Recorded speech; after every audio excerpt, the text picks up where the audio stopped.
What's up, everybody? My name's Hunter, What's going on, guys? It's Caleb. and this is the On and Off Meta podcast. A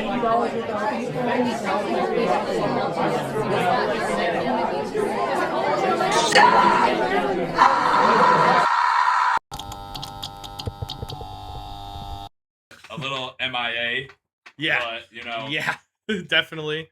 like everyone knows, life is life. You can't control it. We're all just here on the ride, waiting for the next stop.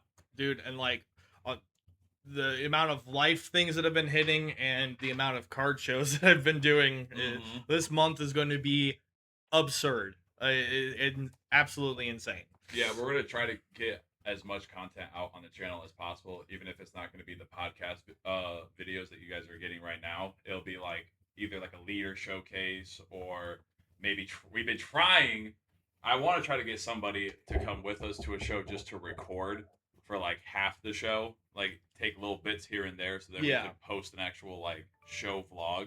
Because I myself try to do it, but the moment we get to vending and shit like that, I'm not even thinking about pulling out my phone and recording anymore. I'm like, I gotta see how much this fucking buggy is. Yeah, exactly. No, so I do have plans to actually get like a camera for that too. So I'll post some of those videos on here. If you want like the shorter versions of it, I'm also going to start doing that on the TikTok page. Insert TikTok page here. Yeah, we'll get that screenshot for it. I'm not probably just going to stop doing the Instagram and Facebook ones because it's just who uses either of those really anymore. I mean, Facebook maybe I'll continue doing, but Instagram I feel like there's no point. Yeah, no, Facebook we could use for like show updates and like post like a month schedule for people, so that way people want to come see us. And I usually I also try to do on the TikTok, I'll be doing like what shows I'm going to be going to like the week before. So if you're wanting to see me there, I also have a banner now, so that makes up for the fact that like people can't find us. I had a couple people already message me saying like I went to the show trying to find you and I couldn't find you anywhere because I didn't have any representation of who I was anywhere. So I got the banner. It's pretty cool. Not gonna lie. So it's black and purple. It's got a big old circular logo that says his logo, surreal poles on it. Yeah. Impossible to miss. Yep. And then you'll see our two ugly mugs there, so you really won't. It will be impossible to walk by. Yep. So if you're looking for shows, I usually post every show I'm going to. This month is going to be a lot of them, so stay tuned for all of those. Maybe at the end of this, I'll put a list of the shows that are going to be going on too. So, and also I made our YouTube community finally, so we can start posting in there as well, so that the YouTube community can know whenever our shows are happening and stuff like that. Sweet. All right. Well, with that out of the way, since we've been gone for a while, you guys have probably seen a lot about some of the topics we've already had set in place.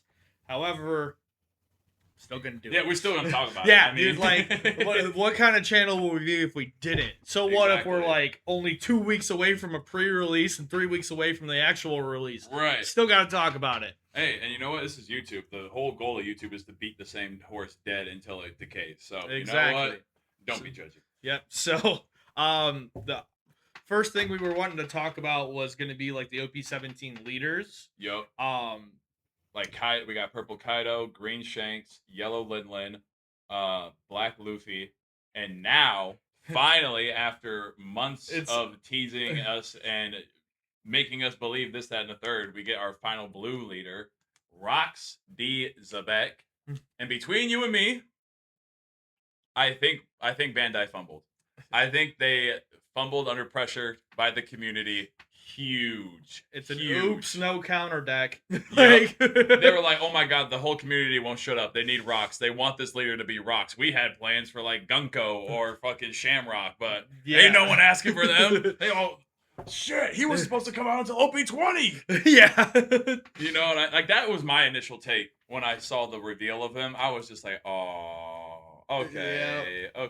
Like I thought it was gonna be like a decent idea. And I've seen some gameplay of it already, and Blue Rox does seem like he's gonna be decent, but there is gonna be so much that beats him out. Like especially with the previous meta we've been in with like you know you got Goofy, you got Mihawk, and you got Pinel. Like how fast that not Mihawk, the Goofy and Pinel can start swinging at you. Yeah. Like he's no counter. He's a no counter leader basically. Exactly. He's got to get people on the board to have counter, and you're not going to be able to get that stuff out quickly enough. And the only thing that really saves him is like half of his main cards that he uses are blockers and KO or bottom deck or put back to hand.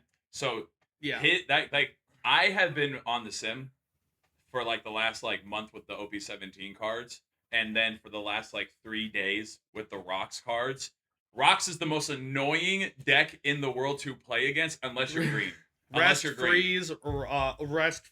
All right, bottom deck that to get us out of here. Yep. And now I'm going to search 2 cards out of my deck whenever I swing. Like exactly. And in my Linlin, do you want to trash 2 or can I draw 2? Yeah. You know what I mean? Yep. And it's like, I never want to trash 2, and now I just get when you went from 12 cards to 14 cards, and now they're comboing in the EPO2 Usopp event where you rest 2. And then none of your characters can be KO'd in battle or by effects, and all you have to do is trash a card in hand. He has 15 cards in hand. He don't care. Exactly. And then half his cards cheat out bodies. Yep. So it's like he can save that 2 Dawn effortlessly. Yep. And then once he gets to 10, guess what I'm doing? I'm playing my big ass 10-12 that's going to play the white beard that protects everything. And then I'm going to play the Kaido blocker that fucking bottom decks a 6. Dude, yeah. So I don't think he's going to be super strong, but he's going to be up there. Yeah, he's going to be annoying. I don't know about meta relevance. I just know that when you're facing him, unless you're Wano Hawk, you're not gonna have fun. And I'm sorry, but the only deck that's been annoying to me for a while now has been Krieg. I still don't know how to go against that one. Krieg is, and the problem is like, honestly, the only deck that works? Blackbeard. Mono black. It's the only one that, like, sure, you're still gonna get the minus was it 3,000 or 2,000? It's 2,000. 2,000. Sure, you're still gonna get the minus 2,000, but guess what? My Burgess, you just made it from going to 10. I mean, from 12 to 10. Yeah. That's it. Yeah. All of your other abilities, they're not gonna do anything. Your 8-9 Krieg, just sits there. They don't do nothing. Like you're gonna try to play a 5 cost off of the what's his name? The dude that ate Sanji's rice and everything like that. Gin? Yeah, Gin. Yeah. Something like that. Yeah. Like, he ain't gonna play nothing. It's just like, and then I have all the ability to just KO everything off your board with cost reduction. Yep. Yeah. Well, I'm telling you, I've been preaching this to everybody. Start practicing with Blackbeard. I swear to God, the amount of fucking on play BS that is coming out this next set and already exists in this set. All we need is someone who has the time and dedication with Blackbeard, and it's game over. It's Blackbeard season all over again. Yeah. We need one deck to even like get into 64. That's it. I swear to God, dude. And then it's just gonna be flooding everywhere. Hello. Pizza. Oh shit. That was fast. That was really fast. All right. Well, commercial break. Yep. Quick little break. This little one-piece break is sponsored by the On and Off Meta. 俺に任せろ! 俺の魅力でテレビの前の女の子たちを骨抜きにしてやるぜ。見ててくれロビフラワンちゃん。俺が君だけのものじゃなくなっても知らないぜ。大丈夫かしら。まあいい。やらせとけロビフラワン。奴は前座だ。お前はコールセンター。 Now go subscribe to the On and Off Meta podcast. All right, we're back. Welcome back. Hopefully the commercial was nice for you. Probably not, but you know. We eventually got to do like skit commercials until we get real sponsors. That's yeah, really funny. Sponsor me. Yep, sponsor us. I go to shows. I can put you on my banner. Like, what's up? No. right. We got local community on tap, bro. Yeah. Okay. Well, staying on topic of the op17 leaders, we both have one that we were kind of interested in playing. My personal one I'm looking at is Lin. Yep, and I'm looking at Purple Kaido. But now, I personally think that Lin is it's so stupid how Oh it my plays god, out. dude.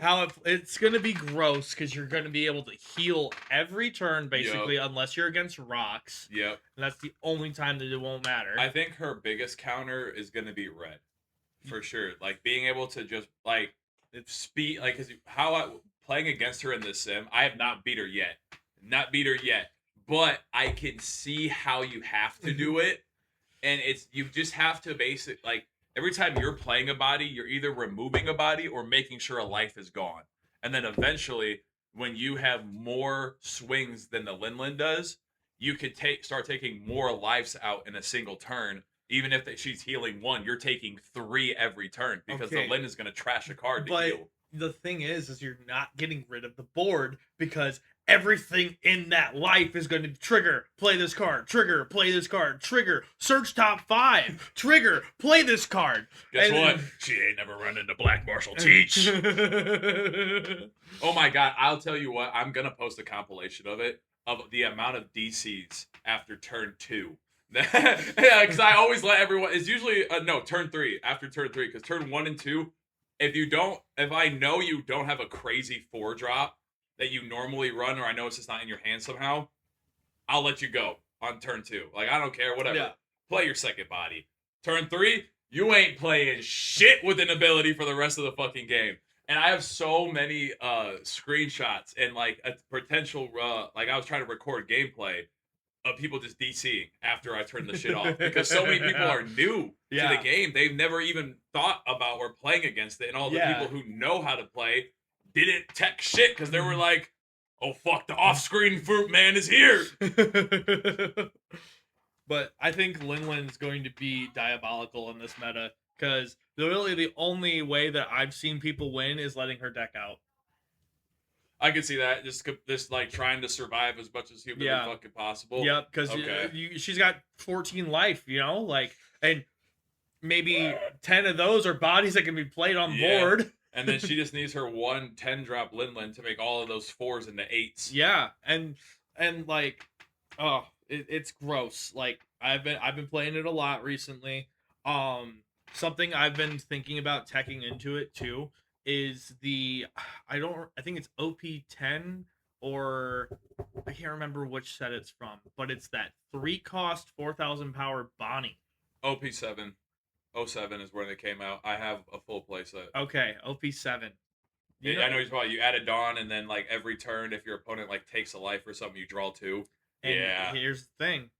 It's a 4,000 power body with the trigger. Yeah, it'll become an 8,000 power. Yeah, it will. With the 10 drop. And you can just save that card right until your fucking 8 Dawn or 9 Dawn turn, and then as soon as you play that out next turn, you're dropping the Linlin. Yep. I've like I said, I've been playing against all these op17 leaders, and you're right. They be teching the hell out of that card. It's almost like a requirement, I feel like. The last 3 Linlin decks I played had that Bonnie in there. Either they played it, or I don't remember if its trigger effect is play this card or not, or if it's like draw 2, trash 1 or something like that. We'll be able to put the card up here whenever we can. So, but then also that new pudding. You play it out, trash 1 from hand, draw 3. Yeah, draw 3? That shit is stupid. You go up in hand size, and you have another 4,000 power body. That turns into an 8. Yeah. Dude, like, so, I've really been looking at these Linlin cards, not for Linlin. Oh, I know. Big surprise, guys. I'm thinking pudding.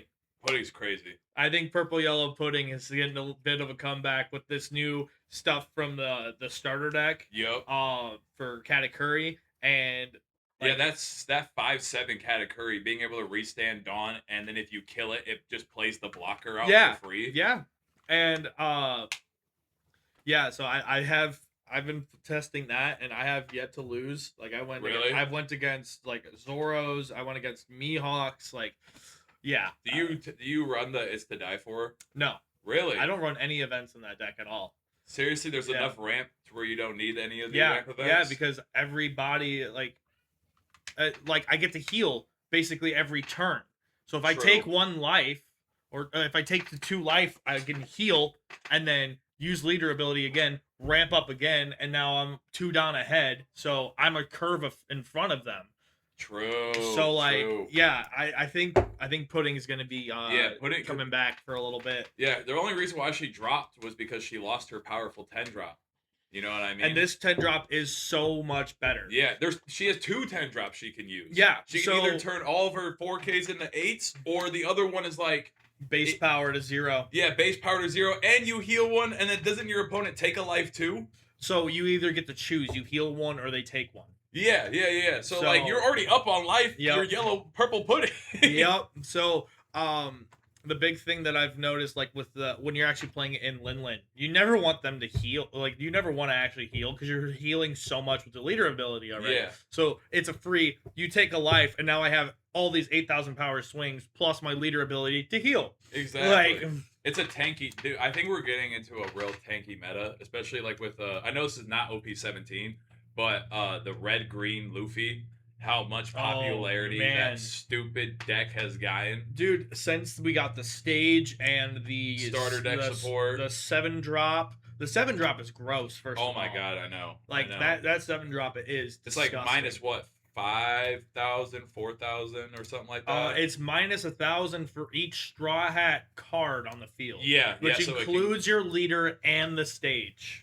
So that's minus 7K. Yeah, if you have a Lord. full board, it is minus 7K, and it gets rush if you have 3 Don given out already. Yep, and if you're doing the Sanji combo, no matter what, there will always be Don given out. Yeah.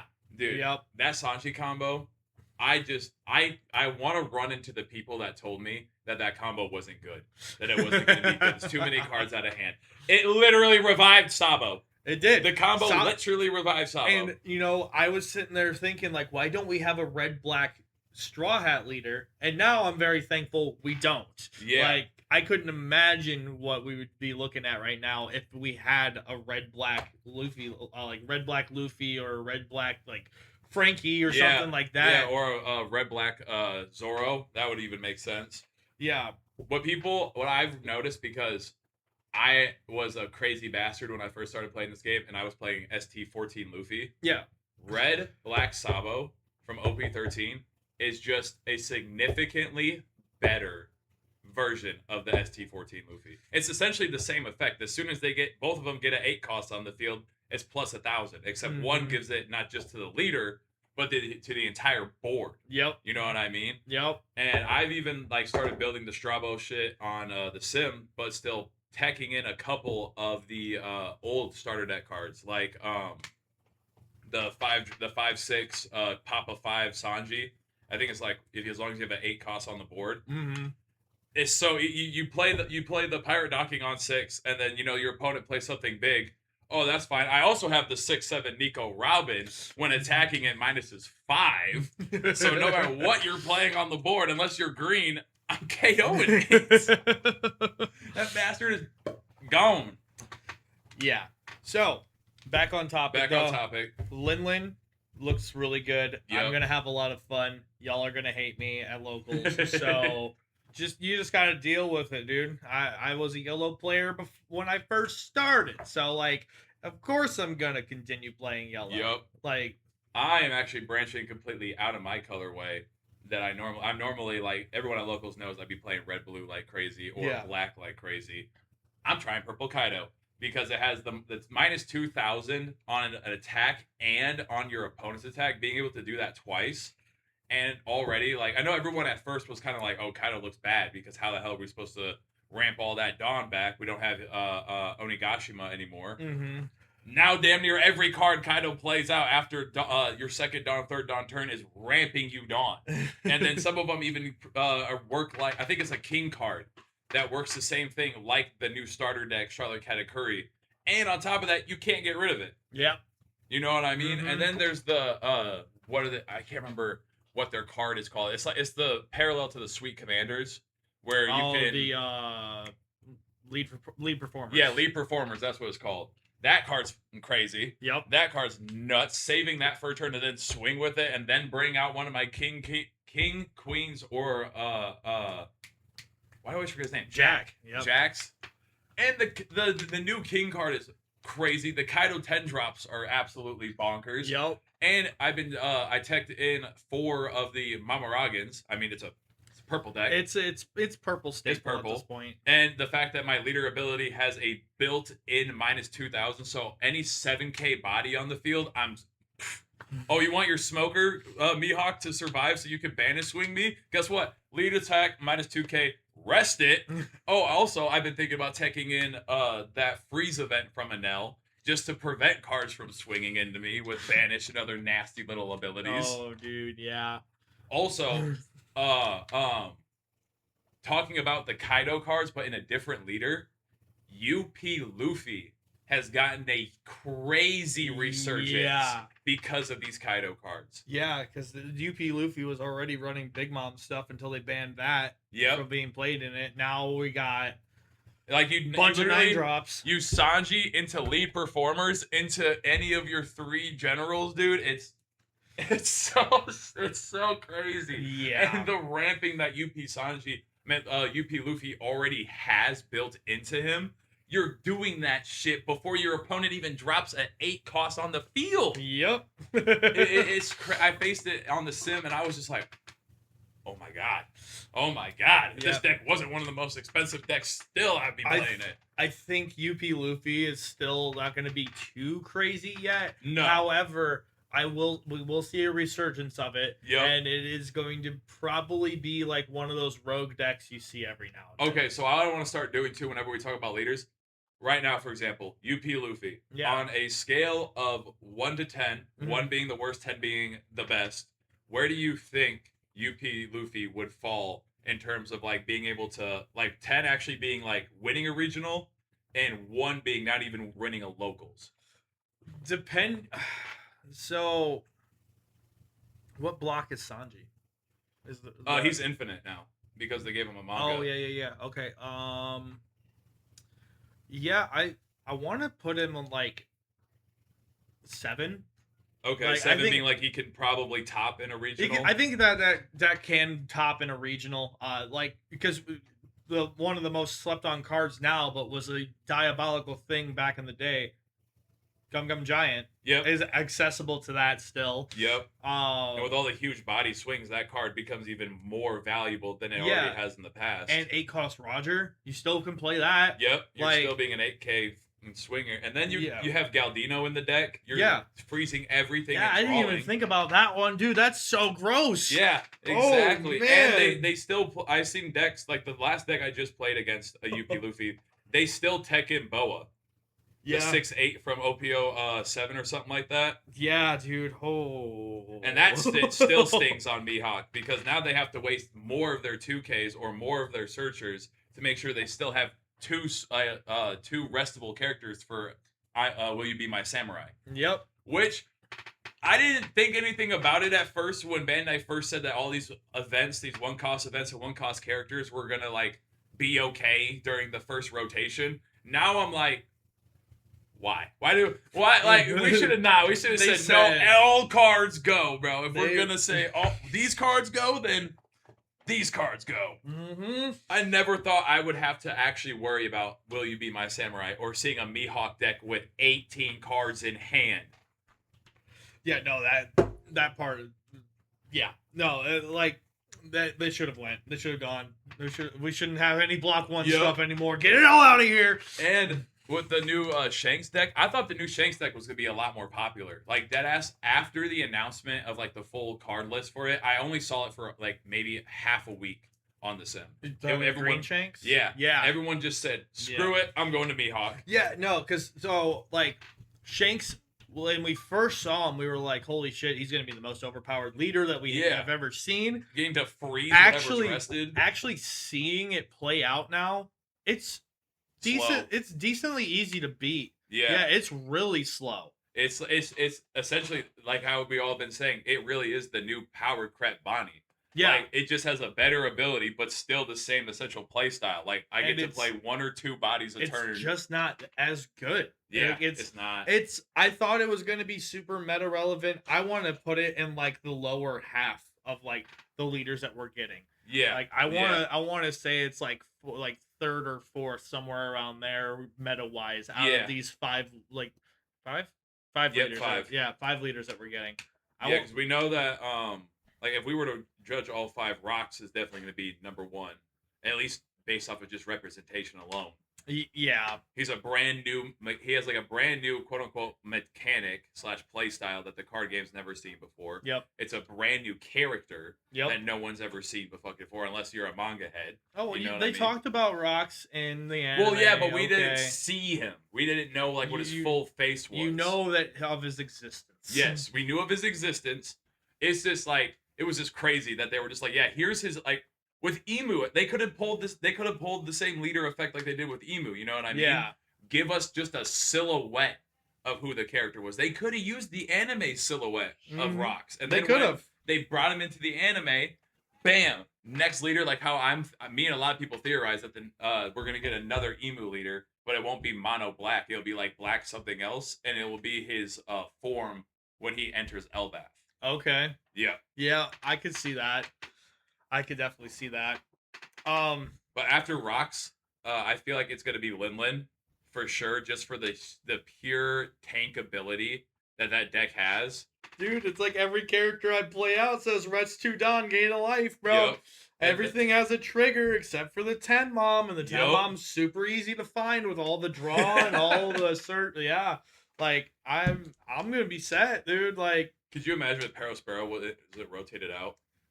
The like the KO, like isn't it like it searches on play and searches on death, or is it only search on death? it's only search on death, but yes. 'Cause Yeah. I think that's also a 4,000 power, isn't it, or is that 5K? I think he's a 5. I think he's a 3/5 with no counter. Okay. Okay. That's the other thing. They do have a new Parasparrow too. A rush Parasparrow that cheats out another body. I forgot about that one. Yeah, me too. I just seen that like 2 days ago on the spoilers tab. Yeah. That shit's crazy, Yup, bro. dude, that it's gonna be gross. So yeah, definitely Rocks, I think number 1 just based off of representation alone. And then second off of volatility, it'll be Linlin. Yep. Third, I don't think a lot of people agree with this, but I think Black Luffy is actually going to be like the third most meta relevant Yep. because of how fast he can activate his ability with all these super cheap cards that boost them up to 12 or boost them up to 14. And then all these like the Searcher Usopp, the 2/4 that becomes like a 6K or a 7K or something like that if there's a 12 cost on the field. The Sanji, that's a 2/2 or a 2/3 that becomes a 6K swing if there's a 12. And then Loki with his new event that minuses 1 on everything. Bye-bye, Mihawk. And then also, people, listen. There is a 1-cost character that Luffy has access to that I have not seen a ton of people put in the deck. It's a 1-cost that becomes a 13-cost, so you get a 1-cost blocker. Yup. So, like, why wouldn't you do that? Why would you not do that? Exactly. And if you haven't teched in your Pirates docking 6s yet, that is like an almost essential card I've noticed. With like, the playing Thousand against it. Sunny, with Yep. the Thousand With Sunny the same stage. Yep. Yep. Because then even got- if you don't need that +1 cost, that's still a great filter. Like, Yeah. oh, I have a brick in hand. Boom, it just became a 2K potentially. Yep. And then also, I think one more card that we already have out that should be teched in is the Zombie Luffy. That makes your leader a base 7K. Yeah, and he becomes like a 13 cost or like a 14 cost or something Yep. like that. Yep. And then he's a 10,000 power too. Yep. Like, yeah, I think he's going to be pretty strong because any black deck's going to be trashing a bunch of stuff. Yeah. And I'm really irritated that we still don't have a black straw hat searcher. That searches specifically for straw hat pirates. Yeah, we dude. got Elbath searcher now. Like, okay, well, I just want to be able to look for straw hat crew cards, man. Yeah, bro, let me play my ST14 Luffy effectively. Yeah, I don't want to pay $8 a rare for a fucking the green Nami so I can play Brook, dude. Yeah. Like, I'm Like, tired of it. That shit is. I hope if they ever actually, because I know we have no announcements of it yet, of a new reprint set coming out. I just pray to God.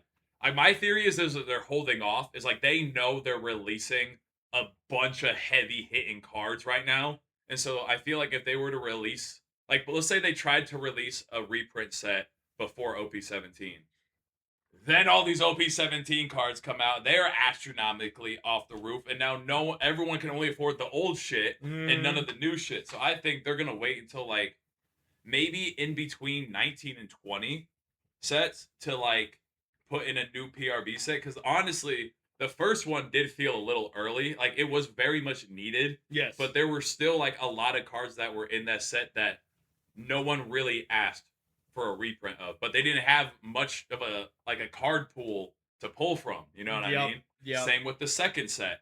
Everyone was complaining about the pull rates on them bastards and them being like filled essentially with cards no one cared about. Yeah, and then I still remember every single rare being like, oh dude, you want to be able to get the green Zorro blocker? Yeah, it's $15 a rare. Yep, It's and like, people are reporting they've only pulled 2 or 3 out of the case. yeah, it's just as bad as this when we started getting prisoners. Oh my god, and they were like $10, $11 a card on release. Yeah, they're down to like $3 now. By the Thank way, Christ. Get your prisoners now if you want to. You only need 8 of them, right? Like realistically. Yeah, you need 10.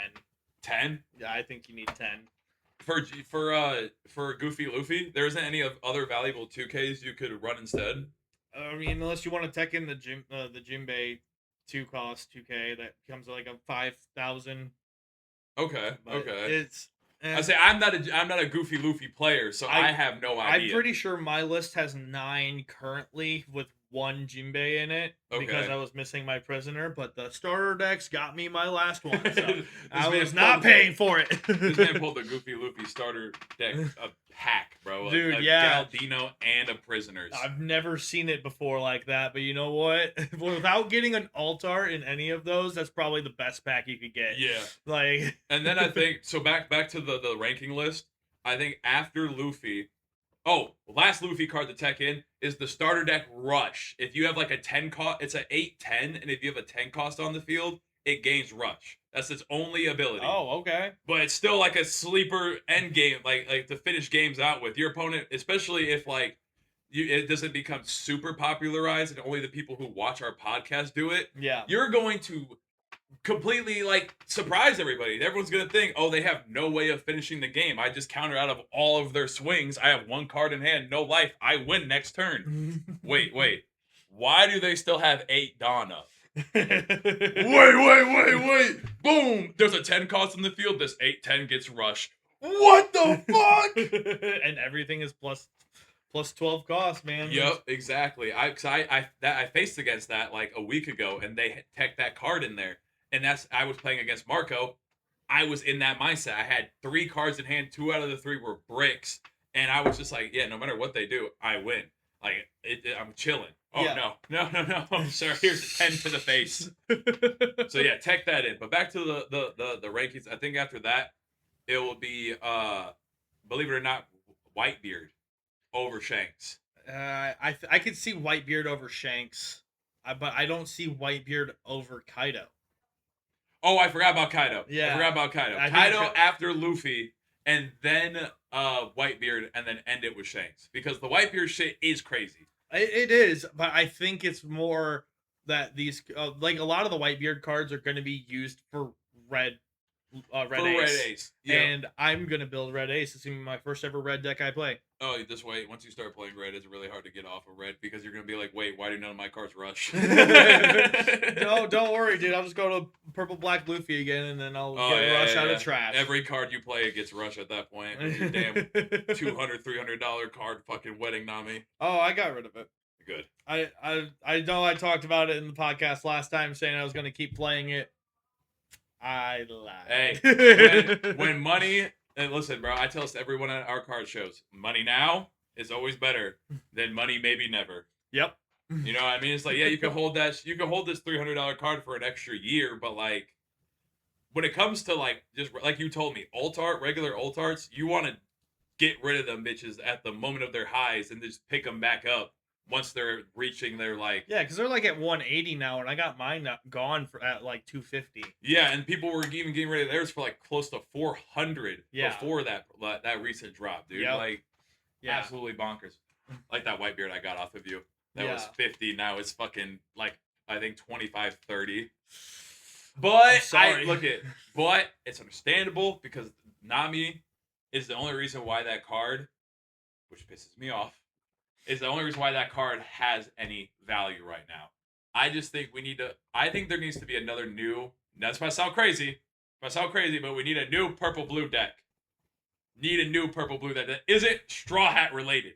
Yeah. You know what I mean? And not Riju. No one plays Riju anymore. There was one guy at our locals that always played Riju. I know, dude. I haven't seen it in at least 6 months to 8 months now. Its leader ability is so stale that there's no like point in playing it. You have so many better options in that color category. Yeah. Like even excluding UP Luffy, UP Sanji still has legs in some categories, dude. Yep. Like I'm waiting for the next round of extra regulations so I can bring him back out, and everyone's gonna be mad as fuck at me for 10 Dawn. I just bottom decked both of your 10 drops with a Reiju, and I still have bodies on the board, motherfucker. Like that deck was my bread and butter until the rotation. So where do we think? So we think that what do we think the bottom deck is going to be then? Is it going to be Shanks is the lowest one out of all of these? Yeah, just off of representation, because that's kind of like where I'm basing a lot of my picks right now off of, is solely off of what do I think people are gonna want to play. Yeah. And right now already we see it. Nobody wants to touch any green deck that literally isn't Mihawk. Yeah, and it's because Mihawk, like most of these green decks that become relevant are slash type. Yep. Like Shanks is slash type. He's already got a disadvantage against Mihawk. Exactly. Going in with a disadvantage is not the way to do it. And I think we are now entering a realm of the Sakazuki era again. But instead of it being a KO bottom decking meta, it is a rest freeze, and the big bad is Dracula Mihawk instead of Sakazuki. Yeah. Where Bandai is going to continue to support this leader for like 5 sets, and then after like the 5th or 6th set, then out of nowhere, he either becomes completely meta irrelevant or they just ban him. Yeah. That might sound doomsdayer of me, but I really sometimes contemplate if Mihawk will be the first band leader we get since Nami. Yeah, I mean it's been a minute, and I think that Nami should be banned before Mihawk. But the thing is Nami is such like a temperamental deck that like if they banned it, I feel like it really wouldn't hurt too much, especially with her popularity dropping dramatically right now. Yeah, because everyone's tired of how it's so boring. Yeah, it's a sleeper. Like you don't get no creativity really within the deck, and if you try to be creative, then you're just gonna lose. Yep, I tried to tech in, like I wanted to continue to make it mostly Straw Hat with the obvious white beard 10 drop. Yep. And it did not feel good. It did not. Like You go against Anami with the Thriller slot package, and then now with Mr. 3, and it's just not a fun time. Yeah, I hate that Gecko Moria card. I hate it so much. Yeah, no, Gecko Moria no. And what's really annoying is the people who still are playing the Nami deck they've gotten rid of the girl promo. Yeah. And they put in the Hiyori 2K. So they always are getting their Gecko Moria triggers, no matter what, dude. Yep. I remember facing this one Nami deck. By the way, this Nami deck got a total throughout the whole game like 9 or 10 life. You know why? Because they miraculously and strategically they were doing that Hiyori Gecko Moria. Like every time he drew a fucking gecko, that bitch was going into his life. And you know what was coming out of his trash? The 4/6 Zoro. Dude, and I hate that card too. Dude, it's not even a bad card. It's just the fact that the Gecko Moria can play it out of trash. Yeah. Like, why this is really me doing a little bit of bitching, guys, but why is it my purple Reiju has a your turn on play text, but this fucking 4 heal 1 Zoro, you can do it on anyone's turn. Yeah, no, that and they did that with the killer from the new starter deck too. Yep. Like it's your turn on play, and that's how it is for all of the Linling cards. It's your turn on play. Why is he not your turn on play? Because they were high as hell. They were high as hell in the studio. They're like, no one's gonna think about this. Yeah. Everyone thought about it very fast. I think what Bandai needs to start doing, they need to take a page out of Riftbound's book Mm. and actually talk to these competitive players who have topped multiple regionals, who have won worlds multiple times, or even one time, or gotten to fucking top 8 in worlds. Show them the new cards. Yeah. Have them play test it for like a month straight. Let these people who will find the broken combos show these to you, so that way you don't have a broken game or a broken set right on release. So you don't have to ban cards as soon as they come out. Exactly, and people done spent $1,000 on a playset for this card because it was Yeah. the strongest card and it was pre-release prices. Yep. But so yeah, that was the most majority of our OP17 leaders, right? Like we got our rank, we ranked them. Yep. Talked We about ranked the ones them. We wanted. talked about the decks a little bit.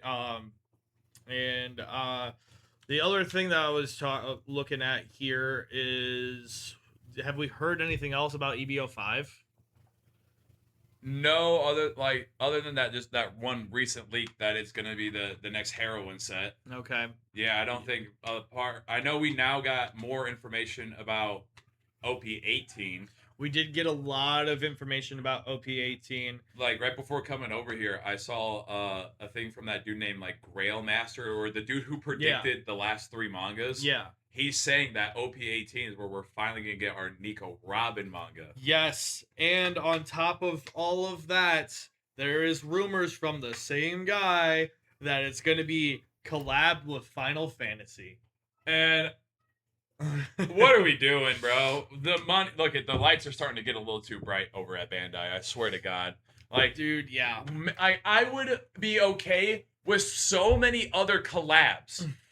Like, for example, there was an actual like little spin-off series of Dragon Ball Z, One Piece, and then this other anime that I'm blanking on the name right now. But I remember what you're talking about. Yeah, you know what I'm talking Yep, about? Yep. Why couldn't have that been our first collab set? That would have made actual sense. Yeah, because Cloud is still very relevant today. Yeah. Like I get Final Fantasy is a big part of some people's lives, but It has nothing to do with One Piece. no, like there is some people that it kind of makes sense, like the collabs between the two of them, but most of them are not going to be. It's not going to be the case. Like if we're getting a Nico Robin manga, who's the collab with Nico Robin? Yeah, who's gonna and what are we now gonna get a Cloud manga that's in the One Piece format, and that's just gonna confuse people. You know what I mean? They're gonna be like, wait, is this a One Piece card or is this a Final Fantasy card? Where can I play this in? What can I play this in? Do I go to a Magic the Gathering tournament? That's what I was just about to say. like- Magic the Gathering players are gonna be lost. Yeah, and dude, and it's going to get that. I think having that right after this set too, like after you're going the anniversary. OP17 4th anniversary to OP18 Final Fantasy collab.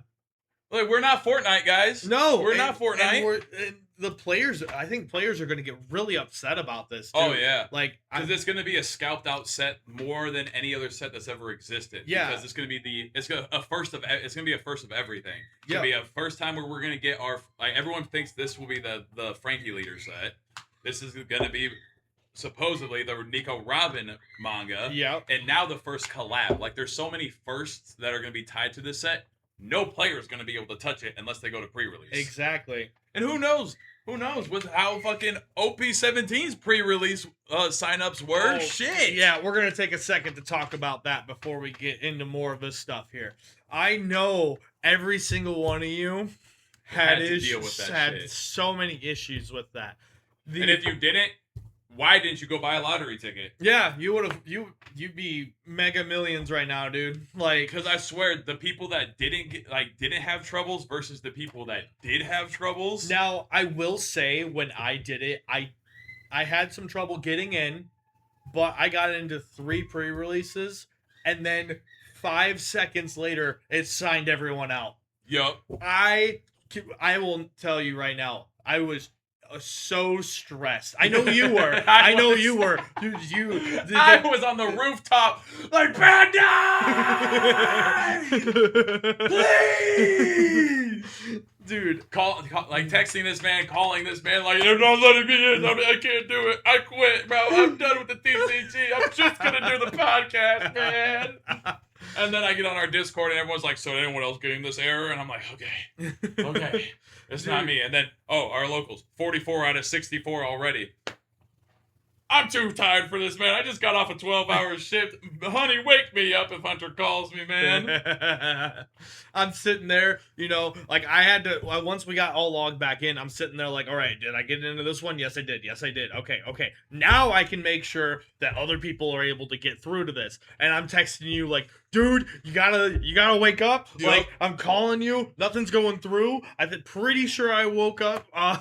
Shayla, I'm pretty sure I woke Shayla up when calling her, and I'm like, dude, you gotta try now. Like, they're at 50 out of 62, and yeah. And now I think I'm 66 out of 64 on the wait list, which I'm okay with because thankfully, I got into 2. Yep. One on the same day as our locals at a different time, and then one on Sunday. And the one on Sunday, I'm excited for because it's the locals I've never actually played at. I've only been into that store one time. Oh, dude, if that store was closer to us, I would actually love to go there for locals. Yeah, I hear a lot of people like the fact that they could pull an Ultart, immediately transfer it into cash or into more packs and stuff like that. Yeah, like that store is really cool, and I went there for a pirate party once, and it was fun. Yeah, like the weird thing was though, like when you get into like. So I don't know how they're gonna do it because they had a capacity of 32 there, didn't they? Yep. Yeah. So they only had like 12 players at the pirate party, and we had to, dude. I was in a room where no one else was. Like it was me and Jason on my first match, and we were like, there's like dollhouses. Like, there's a downstairs next to me. What the hell? Yeah, like, I was, like, in someone's house. Just playing, like, I was, like, there's just a foldable table just sitting out in front of me. Someone's grandma starts walking by with milk and cookies. Dude, I could have swore to you, like, some kid was going to come home from, like their football practice or some shit. Yeah, like, it was a weird experience, but... Dude, and like the eerie silence, like all you can hear is like the AC going. Oh yeah. God, no, dude, like no other players were out there. Like it was just us. Oh, because they didn't have enough space. That is so nuts, dude. I'm excited to go back there, but I'm interested in how they're gonna fit all those players in there. Yeah, dude, that's gonna be nuts, and I can't. What's gonna be really crazy is seeing all. What I am not excited for is for all the anger that I kind of anticipate that's going to come with these pre-releases, like all the people who think that they can like just show up, like the scalpers and stuff, that think, they don't know anything about having to sign up through the app. They're gonna be like, I'm here to play. Here's my $30. Give me my packs. Did you sign up through the app? There's an app. I don't care about you know what I mean? Yeah. Like with how crazy TCGs are, and this being such an insane set. Another thing we're going to have an issue with that has been an issue for the past 3 or 4 sets now. Players going there, playing one round, and dropping. Then dropping. Just because all they wanted were those 6 packs. Yep. That shit is so annoying. It doesn't matter like if they win or if they lose or anything like that, they'll just drop. And then, another thing that I've seen a lot too recently is players going there, getting their first win, going to the second round, getting a win there, going to the third round, losing. Dropping. Yeah. And then like, what's the point? Yeah, and then it affects everyone else's standings. Yep. So the player, like if let's say there's 3 undefeated, right? Yep. The player that was undefeated, let's say you got one undefeated that gets in the pair down. Yeah. They lose that one, and then the other person loses that one. They're guaranteed going to go. Yeah, now they're down. not even going to even have a chance to see that promo winner. Yeah, like there's no shot. And that was something I wanted to ask you about. Yeah. Do you think that whole system on your placement gets affected by your opponent's placement? Do you think we need to toss that shit in the bin? Especially with all of the waves that we constantly are getting of new players. You know what I mean? I feel like that affects like actual like. You have a pro player at a regional, right? Yeah. They face like 2 or 3 noobs, and they're like, sweet.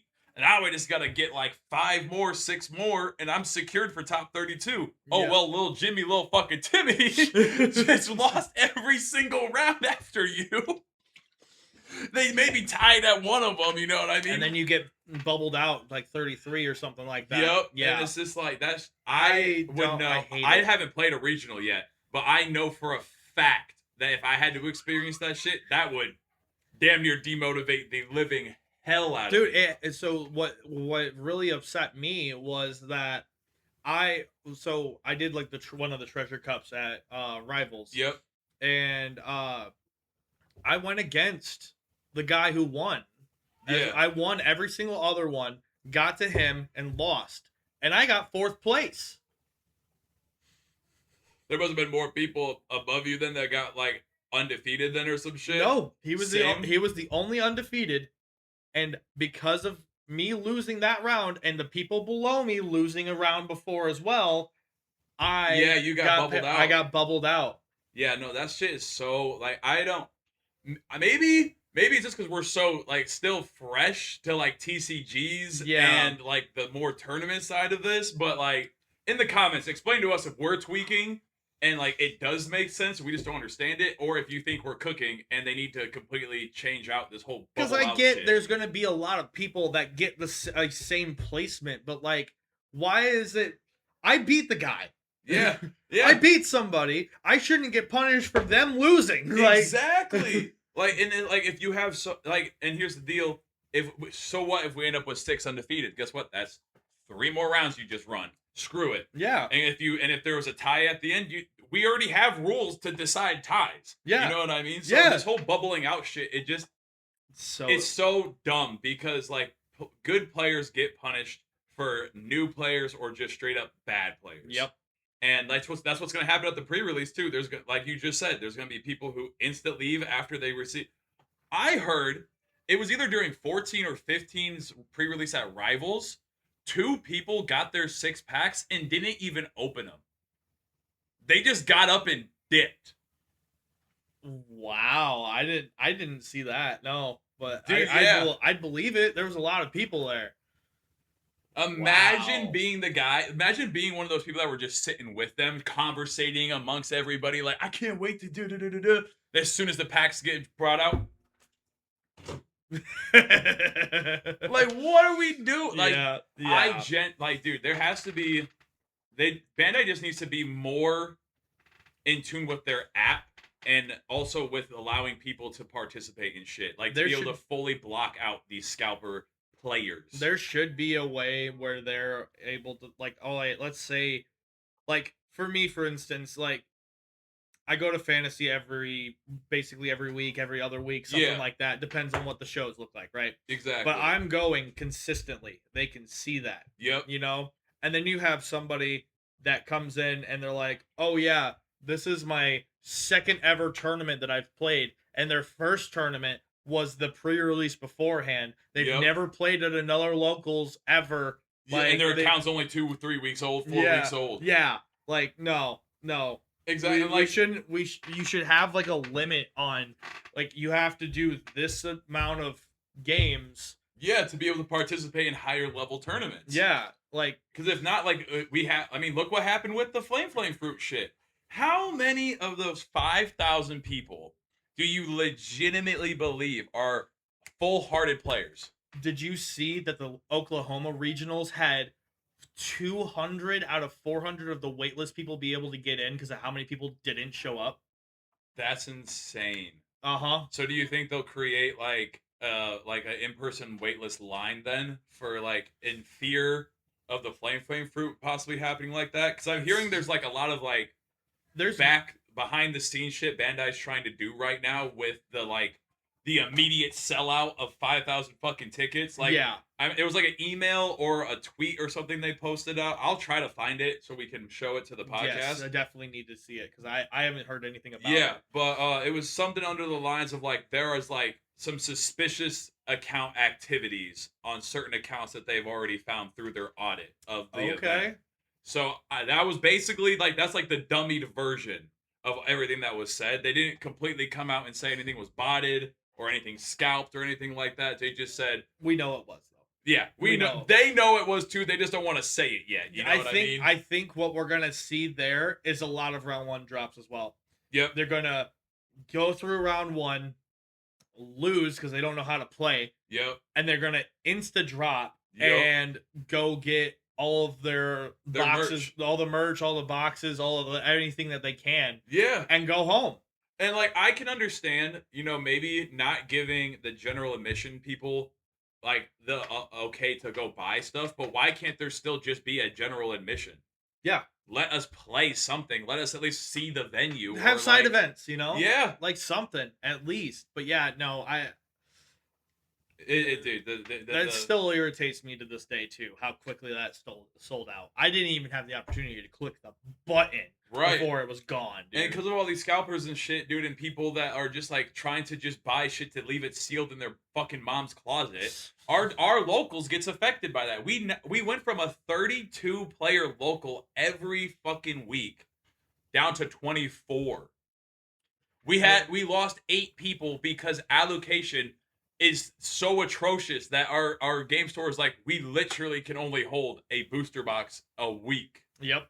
And that's praying they can hold that shit for a week. because like with our locals, they do a Monday and a Friday event. Mm-hmm. So that's why they went down to 24 players. Exactly. And it hurts us because there's a lot of people that sometimes are like, oh, you know what? I didn't sign up yet, but I'm going to try to. They get there, it's full. It's full of It's shit, full. and there's 7 people on wait list already. Yeah, and like that. So like what I've been doing since I started basically, which I'm glad I got in the habit of this, was whenever it's like, okay, you have these 3 months that they're going to be doing events, I go through apply. Yep. I'm like number 1 on the list or number 2 on the list. Like I'm going through every single one of them to make sure I can guarantee Yep. if I want to play, I'm going to be there. I started doing that too. Was like right now, just like the local events is like making sure, like, if I have a good idea, if I don't have to work that Friday or have anything crazy Friday going on, if it's Monday, I'm searching Friday's date, apply. Yep. And right, I'm seeing that more people in locals are doing that. The last Friday when I went to, when I early signed up, there was already 8 people on a Monday. Yeah. You know what I'm saying? And this was for a Friday's local. So like, I just do it at the beginning of the season, if that's what you want to call it. Where Yeah. like I go through and apply for every single one of them, so that way I'm guaranteed my spot. And if I need to drop from it, I'm fine. I'll drop, and then someone who was on the wait list will be able to get in. Now here, I have a question for you. Do you think because like our area, I know we have a decent amount of game stores in. Yeah. I know other states don't. And Yeah. even other areas in our own state don't. Yep. Do you think that there should be less like card selling stores and more just actual like play stores where the money, like, now hear me out, they would have to charge you more to play, but that's the entire focus of the store. Just a play store? Just a play store, meaning all of their allocation is to 0 customers. You have to be a legitimate registered player to get product. They instead of them making the money from selling cards every single day, they're making money from players wanting to come to this place because, one, it can host more people because it's specifically built for that reason, not just, oh, in the last 10 years we made an addition to the fucking building because the TCG market's starting to go crazy. You know what I mean? Yeah. Like, think about our locals. If they didn't accommodate, like, and that's another thing, is so many local stores accommodate so many fucking different, like, hobbies and TCGs that we're all just crammed. Yeah. You know what I mean? Oh, dude, like Magic pre-release Friday. Oh my lord, that shit is a nightmare. You didn't dude. go there on Friday, but I did.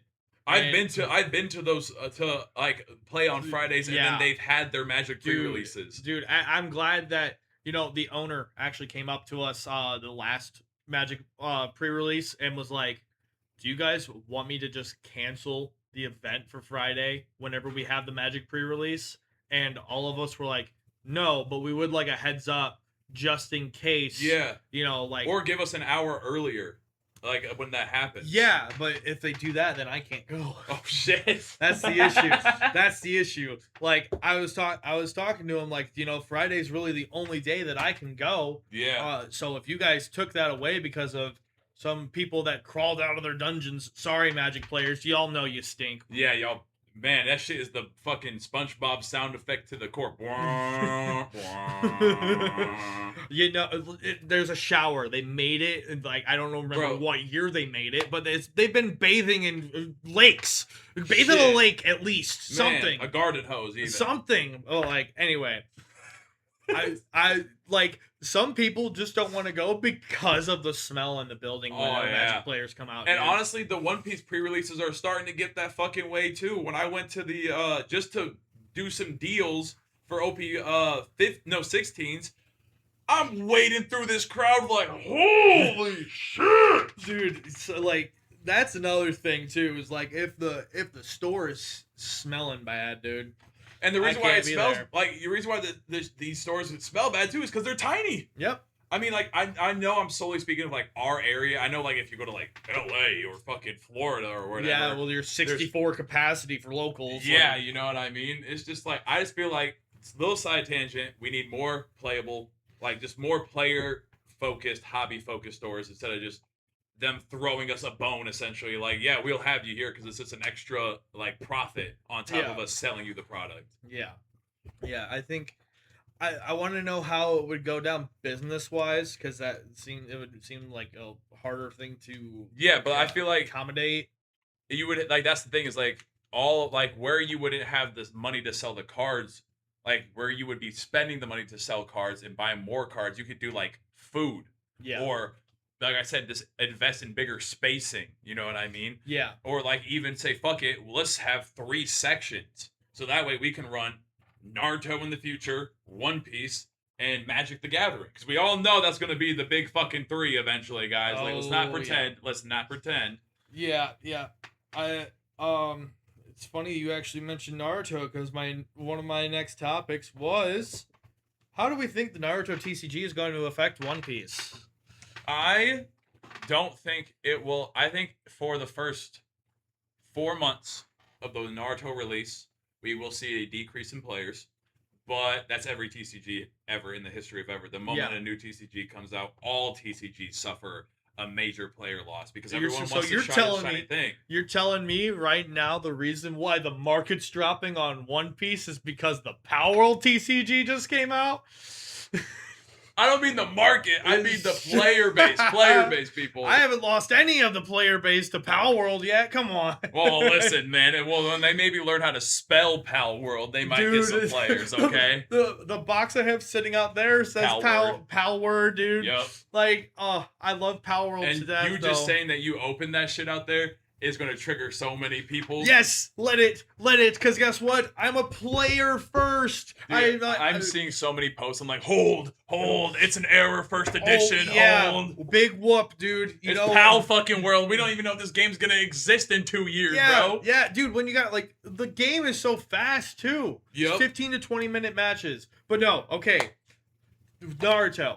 So you say about 4 months. I think 4 months we'll see a decrease in players, and then after that, I feel like because like here's the deal: One Piece was so many people's first TCGs, and a lot of people will stay loyal to their first things. You know, their first car, their first job, their first partners. Exactly.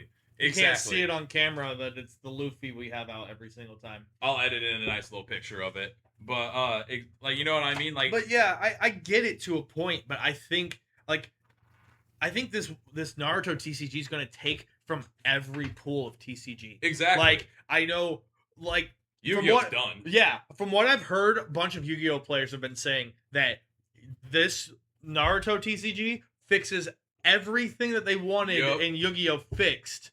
And it plays better. Exactly. And you're getting it right off rip. You're not waiting over a decade and a half to be able to get what you need. Dude, I have been playing the fuck out of the sim. Yeah. There's only 2 decks on there. There's a Sasuke and there's a Naruto. And both of them have so much crazy, like, cool abilities that you can do. Like, it feels fun. Okay, so now I get to interview you. So, like, the parts with the hands, like the hand traps, or just, like, the abilities that you can support cards. Support cards. Yeah. So, like, from what you've played so far, where do you see the dichotomy of keeping in hand versus keeping on board going? Oh, dude, there's no reason to keep anything in hand if you don't have to. Really? Really. You don't those in hand trap support cards Dude, don't do shit. Like, so they can't get rid of. There's nothing that says to get rid of support cards. Okay. So like, there's a support card for both the Sasuke and the Naruto one that just KOs all characters. Yeah, I did hear about that. Yeah, I did hear about that. So you have, like, let's say you have a pretty full board, right? Yeah. And then you can put like 4 to 5 support cards back there, and they play out the KO all characters because they don't have any characters on board right now. You have the options of negating effects with these support cards and like gaining life and doing all this other stuff. There's really no reason to have a hand size in the game. It is having a board state. Period. So really quickly, because you and I have both played, you've played more than I, obviously, of Union Arena. This Naruto game looks, because I'm gonna post it, like I'm gonna have a thing for us of like how it's shown, like the rules and everything on how this is played. Because I haven't touched the sim yet. It looks like the same kind of steps for Union Arena. Like you have your put everything down phase, move things around phase, and then after that you have your I want to attack phase. And then it plays more like it's not like I don't see the phases really. Okay. You can play things and then attack and then play other things. Like so the only stipulation to it is that you have one summon card, which means that you can only play out one non-EX character is what they're calling them per turn. Okay. And you have to like you have to rotate it, like rest it or flip it, like the mana cards, right? No, that's the chakra. The chakra cards. Yeah. That's whenever you use a support card. Okay. So whenever a support card is used for the ability, you flip over one or two of the chakra cards to use that ability. So you don't do any kind of motion with the summoning card. It just basically exists to allow the summoning card. You flip it whenever you play out your first summon. Okay. So I was wondering if there was like you had to rest it or do some kind of like thing just to show like, hey, I've already done this turn. Now, where it gets really crazy and cool and fun is like, I think the sim needs to be fixed first of all. I don't know who made the sim. But, I think it's the dude that made the One Piece sim. Well, the Sasuke should not be like on play. It shouldn't have to be a forced thing to KO a character when there's only him on the board. Oh, so then it just kills itself. Yeah. That's a report issue card effect report issue. Dude, and like it hurt me so bad when I did that. I was like, oh, dude, this is turn 1. All right, I'm going to put these support cards in here. I'm going to play out this one card, and then I'm going to use this support card that rests chakra, plays itself out, and now I can KO 2 bodies and bring out Sasuke. Okay. Cool. And he has Rush. So do they call it Rush, or do they call it like something different? Like, I think it is Rush still. Okay, which is fine because Bandai, I'm pretty sure Bandai reuses a lot of their like they do characteristic words. Like with the Dragon Ball Z, you have on plays, you have counter, you have stuff like that. I think doesn't Gundam have banish or something? It has one of those key terms. I'm pretty sure, yeah. Yeah, I haven't touched the Gundam shit. No. All I hear is off of shout out Pop One podcast. Brian Ha, he's my only window. Into the Gundam world, you know what I mean? That's the only reason I know anything at all about Gundam. But speaking of Sims, yes, I wanted to talk a little bit about the OPTCG Rush Sim, and I still have yet to see a huge surgence of it on YouTube because I just don't think there hasn't been one big enough person to talk about it because everyone's like, oh, we already have the other Sim, but people. This sim is so much cooler. It really is. I personally have never touched the original sim, but I've watched for the last 2 years of gameplay of that damn sim, and it's so fucking boring. You just sit there with no music. You just hear da-dunk.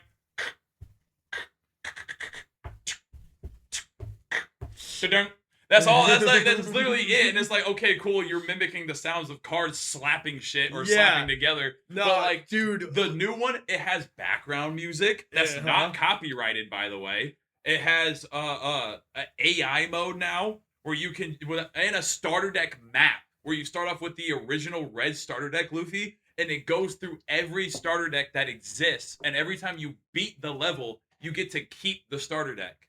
I didn't know about that. Yes. I'm gonna have to try Sick that as out. fuck. You get to open free packs and get all shiny alt-art versions of the cards you have in real life. And you don't have to download some random like pack from like India to be able to have alt arts and like different Don cards on your field. That's the other thing too, is Don cards. You can you can change customize your Dawn, you can customize your background. Yeah. And eventually you're gonna be able to customize your sleeves. Like there is a sleeves tab that just says coming soon. Yep. Yeah, dude. The OPTCG Rush I think is going to be a fantastic sim. And the rank system is 10 times better because you don't need a separate software to fucking play it. Yep.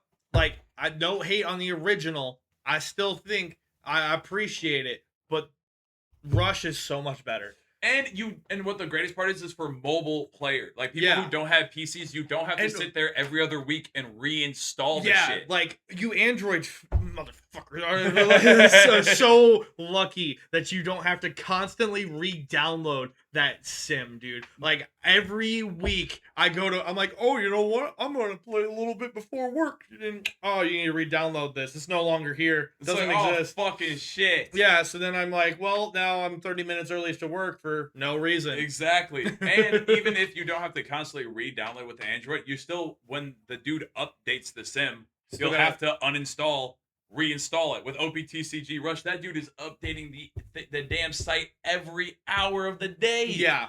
Or I don't know if it's just him anymore. I don't know if he's got like a whole team or not. I hope he does, because there's some of those, like I was telling you about it. Like there's some abilities that he's still trying to correct, like the 8 cost SEC teach. You go 3, put 1 into life. Why can't I put it into life? Can't put it into life. It's error. And now your turn's done because you spent that entire turn. It's not just that the turn is done. You lose. Yep. Oh yeah, you did tell me that. Yeah, it's just instant game loss. Instant game loss after that.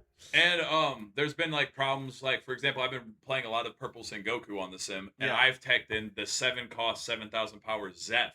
Yep. From block 2 or whatever. For those who don't know, Dawn minus is 1 on play negates an effect of a character, and if that character has 5,000 power or less, you get to KO it as well. It is such a saucy card. When the sim let me use it, I would drop the 7. It would take my Dawn away. Nothing happens. nothing. Because like what I would do is I would first, let's say for example, it was that 8-10 teach. I'm facing Blackbeard. 8-10 teach is in front of me. Gravity Blade. Zeph. Now what are you doing? It's gone. It's dead. Play another one. I don't care. I'm gonna do it again. Yep. I'm gonna do it again. But yeah. So give it a little bit more time, but I think you're gonna start seeing that one a lot more too. Yeah, like, and the friend adding people is so much easier. Yeah, too. dude, just being able to be like, hey, you want to fight me on this? Like, yeah, not having to like search for the fucking room code and stuff like that. And convince your friend to even have to download the entire fucking thing on go their through PC. The headache of a process to download it on the phone. Get it like, oh, you have to go to this section of the OPTCG, the One Piece Discord. Oh, you have to click on this link for these 3 devices.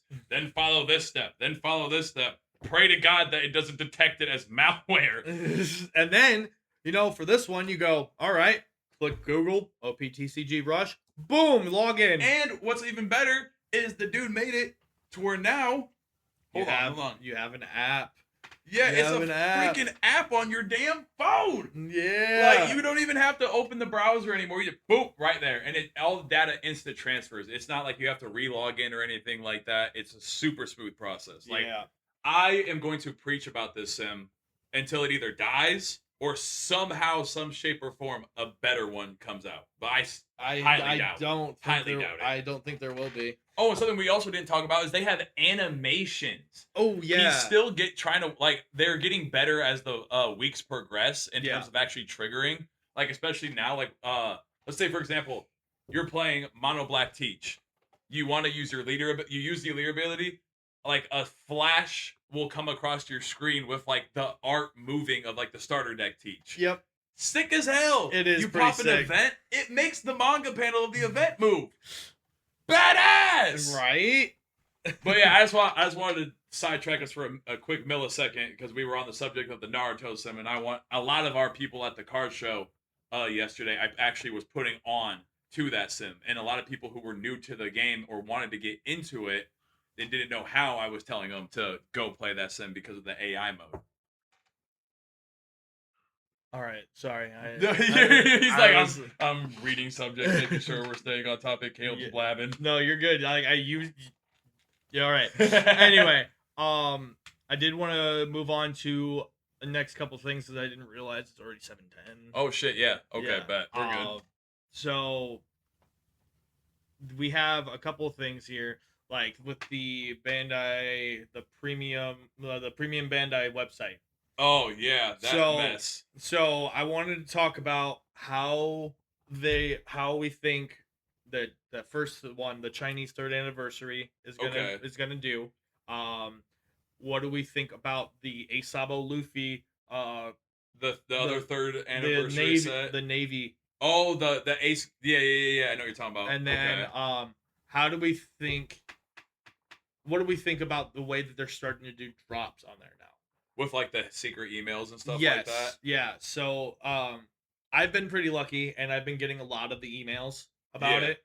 And getting them before they've been doing that stuff. But now I'm seeing a lot of the times I get in, I get the thing, and it closes out, and then the next week or the next day, oh, restock, oh, restock, oh, restock, like meet Luffy. Yeah, that shit's been like what, restocked 8 times now. Dude, or something like that. There's been so many. There was like one every other day basically for a while there. Like they are. I know they're flooding the market to help the players, which we really appreciate. Which honestly, I think promos should always be done that way. Yeah. So they're no longer scalped to hell like and the print, like a kind of like a print to order thing, but also there's not much exclusiveness to it anymore either. Of True. Being able to get as like. If I were to go on the Pokemon Center website right now and go, oh, I want a Pokemon Center ETB of this one and this one and this one, $60 for all 3 of them, and they're gonna take a month to get to me. Yeah. Whatever, that's fine. They're really only 20 bones. They're 60.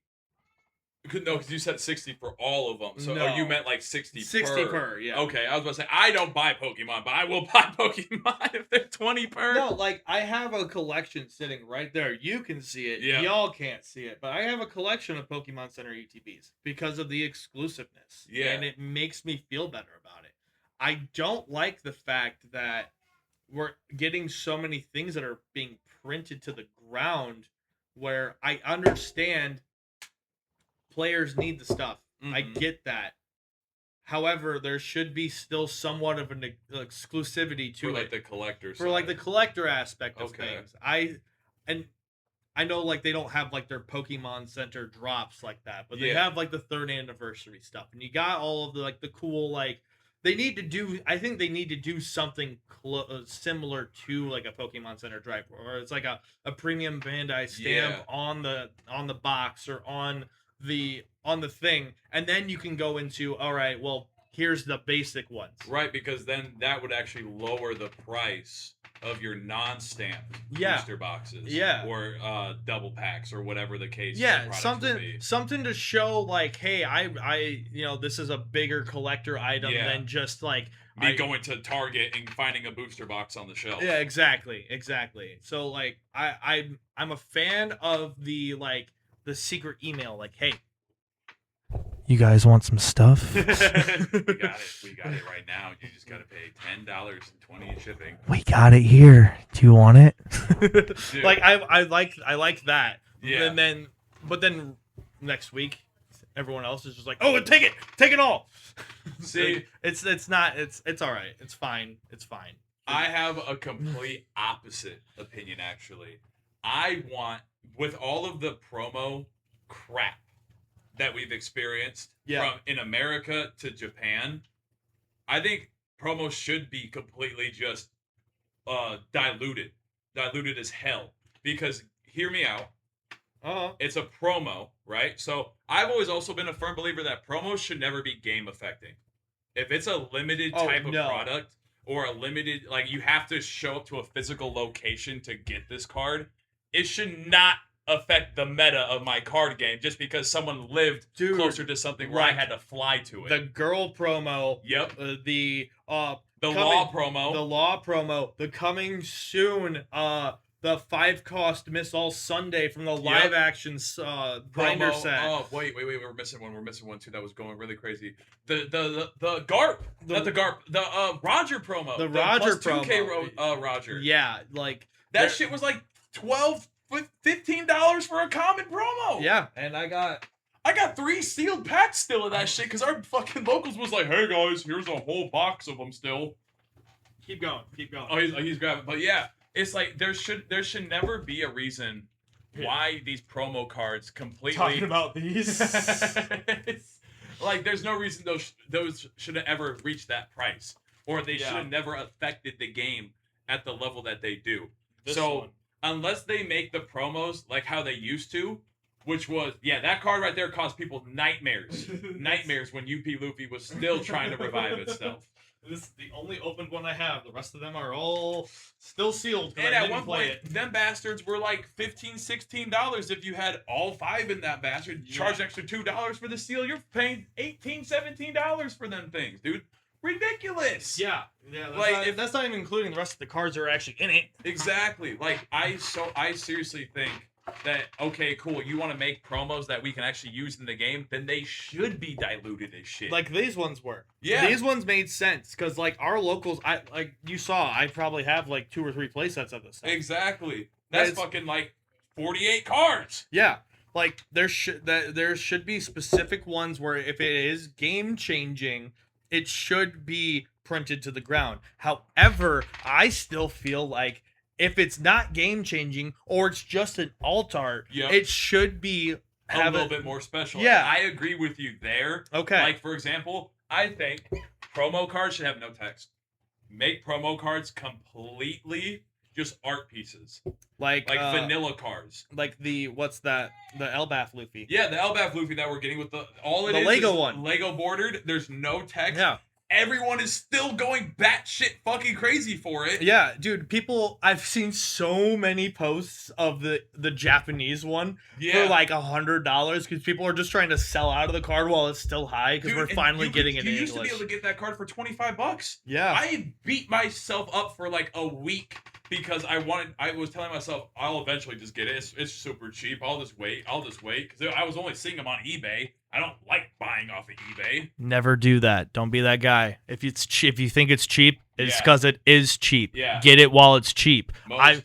Dude, I cannot preach that enough. Look at Pokemon's history and tell me that it's ever been a good idea to wait. Exactly. Because when you wait, it goes when you wait, and you up and up and up and up to an astro. Like, dude. And even if it drops, it's not dropping back. It's never going to drop back to that super affordable price. No, like. It'll just go from, like, for example, let's say it's a $50 card. It goes to $150. It might drop down to $90.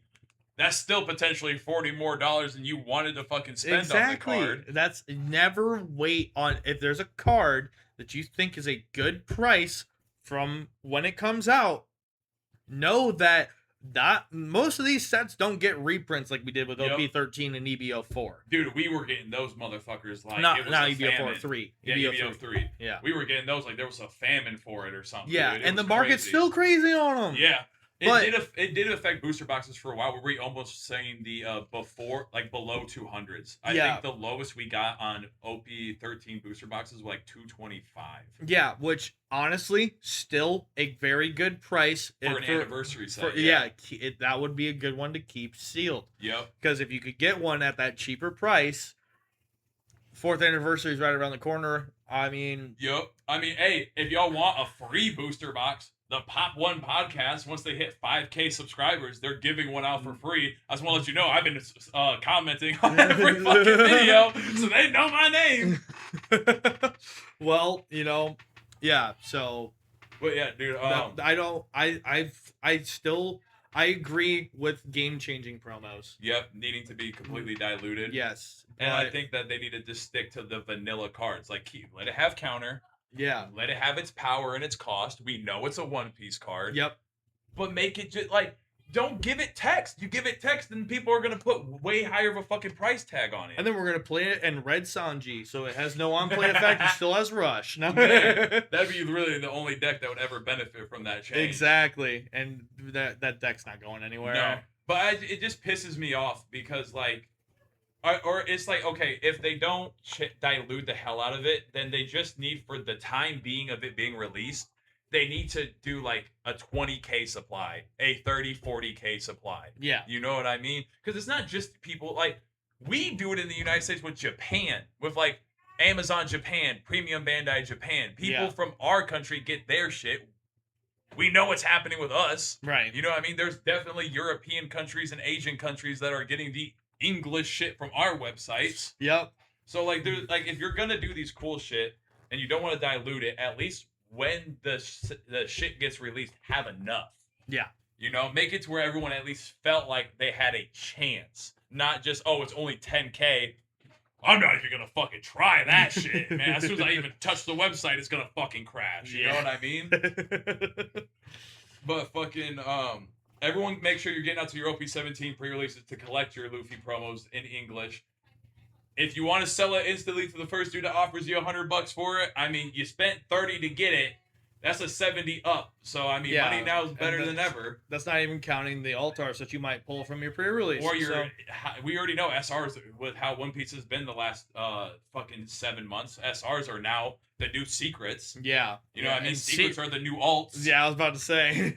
Like that. And mangas are just like astronomical. Yeah. You don't even, unless you're James. Unless you're James. Shout out James with the fully alted Sengoku list with all of the admirals being mangas, dude. Dude, we have to get, when we see him at locals next time, whatever alted deck he's playing, we have to just take one picture of it to just show everybody what kind of whales we play against. There was one time where like he was playing Emu and he just did leader ability, and I'm like almost ready to record him. Like he goes leader ability, like not the leader ability. He like stage, the 10 drops with the stage, and then gets rid of the 10 drop and brings out the demon pad, which he has a full play set of all 4 guys, all 5 of the 5 elders, by the way. Yeah. He let Aaron borrow it, and I looked at Aaron. I said, "When the fuck did you have a come up like this?" He goes, "No."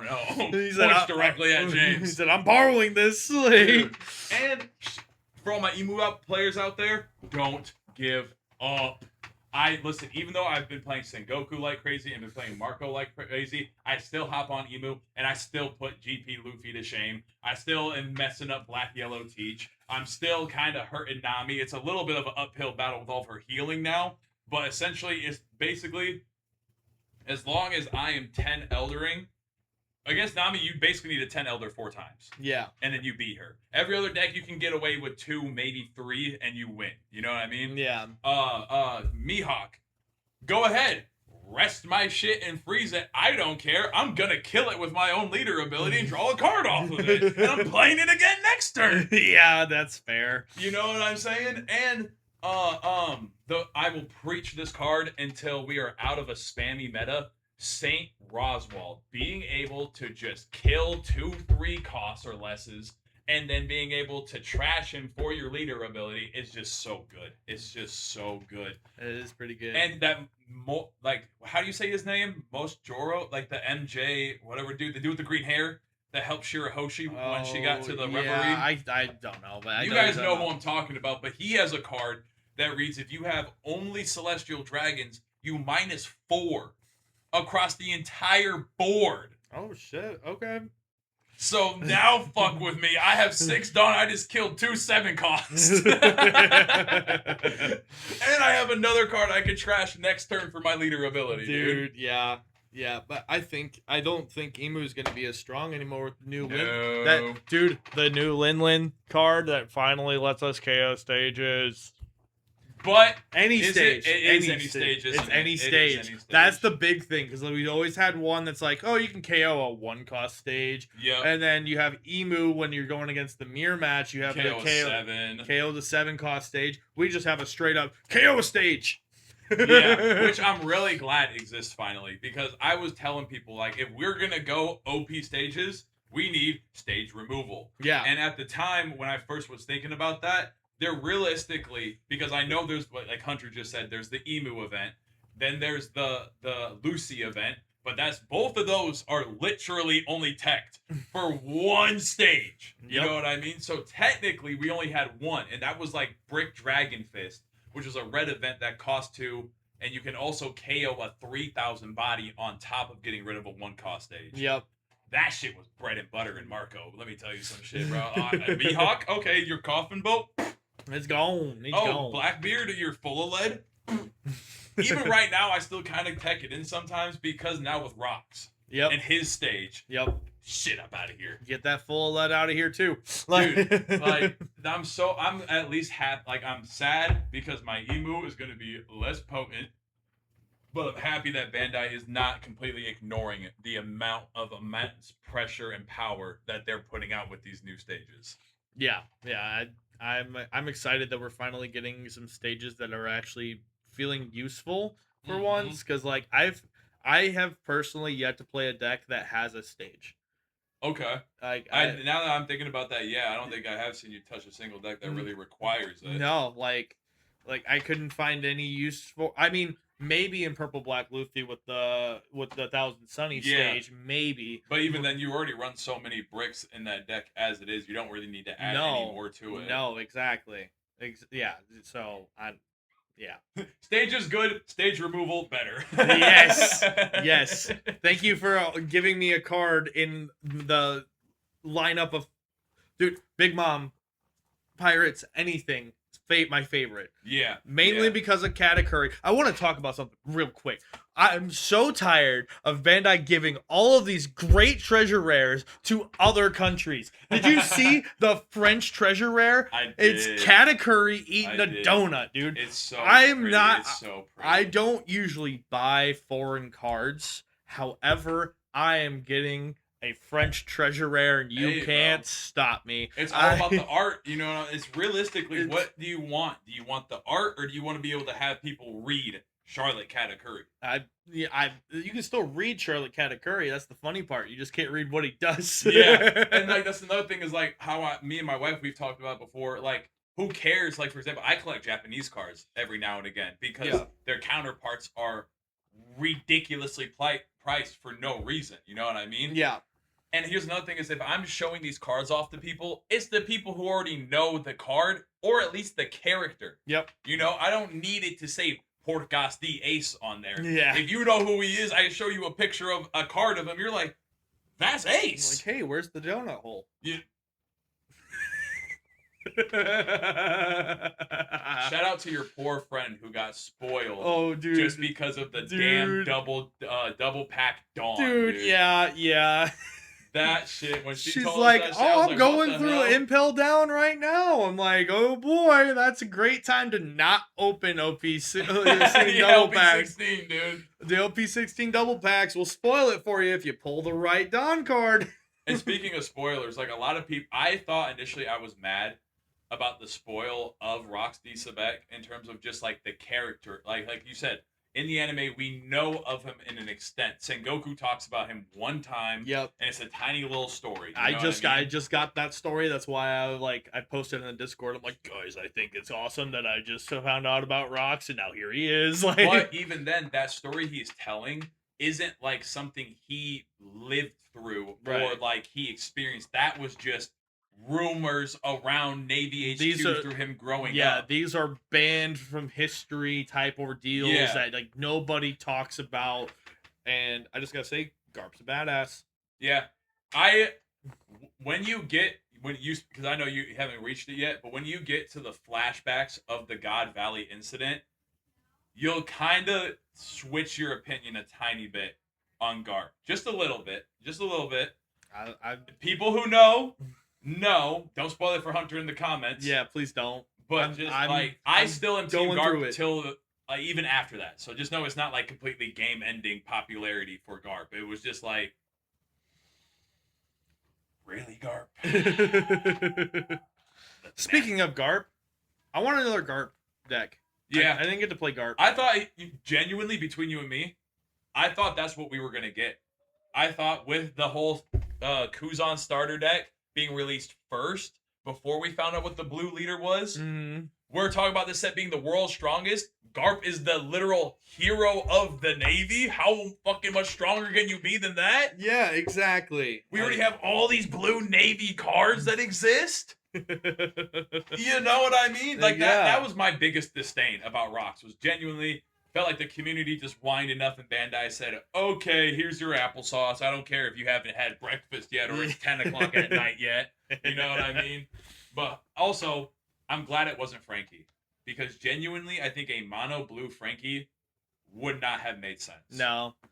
Because... No, and so, like, another thing that we were talking about, OP18 had rumors of Frankie. Yeah. I think it's OP19. Because OP19 has a rumor that there's 5 long-awaited leaders for the OPTCG.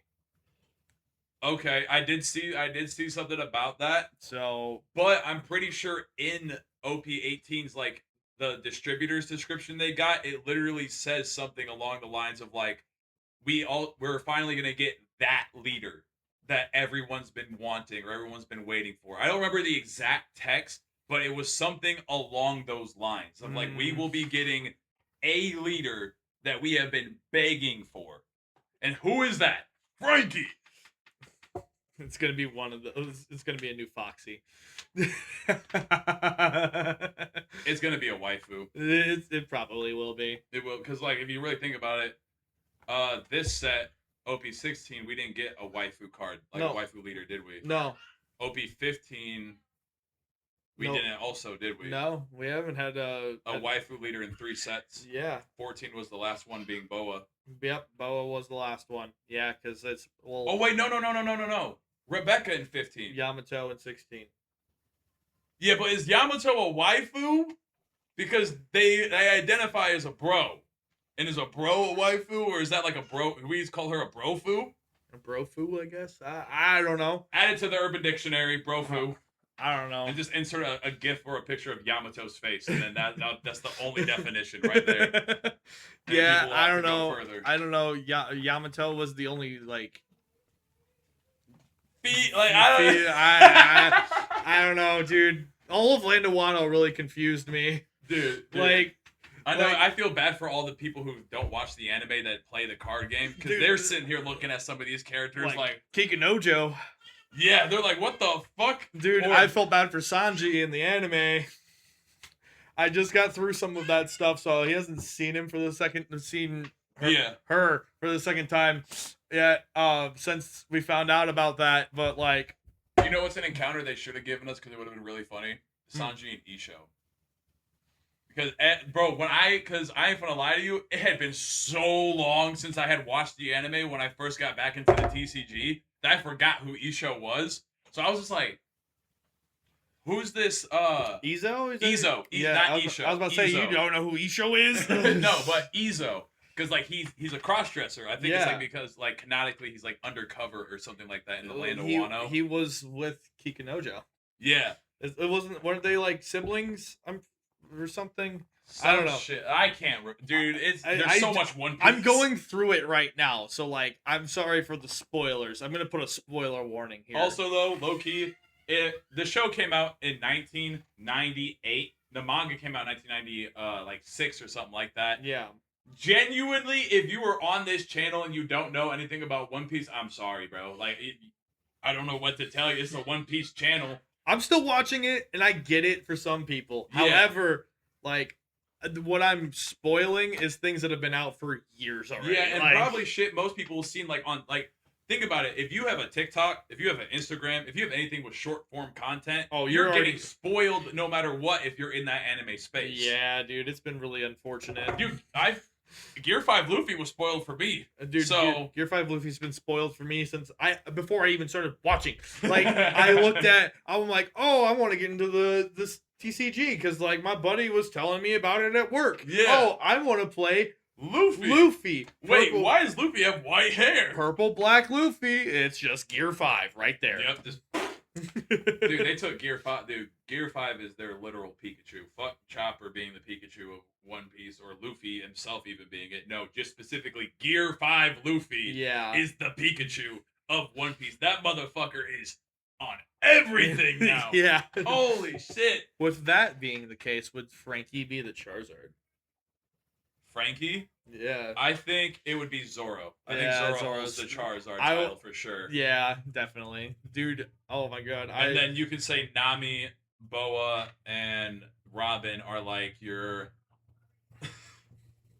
Lopunnies, your Vaporeons, and your Misty's Determinations. Yo, no.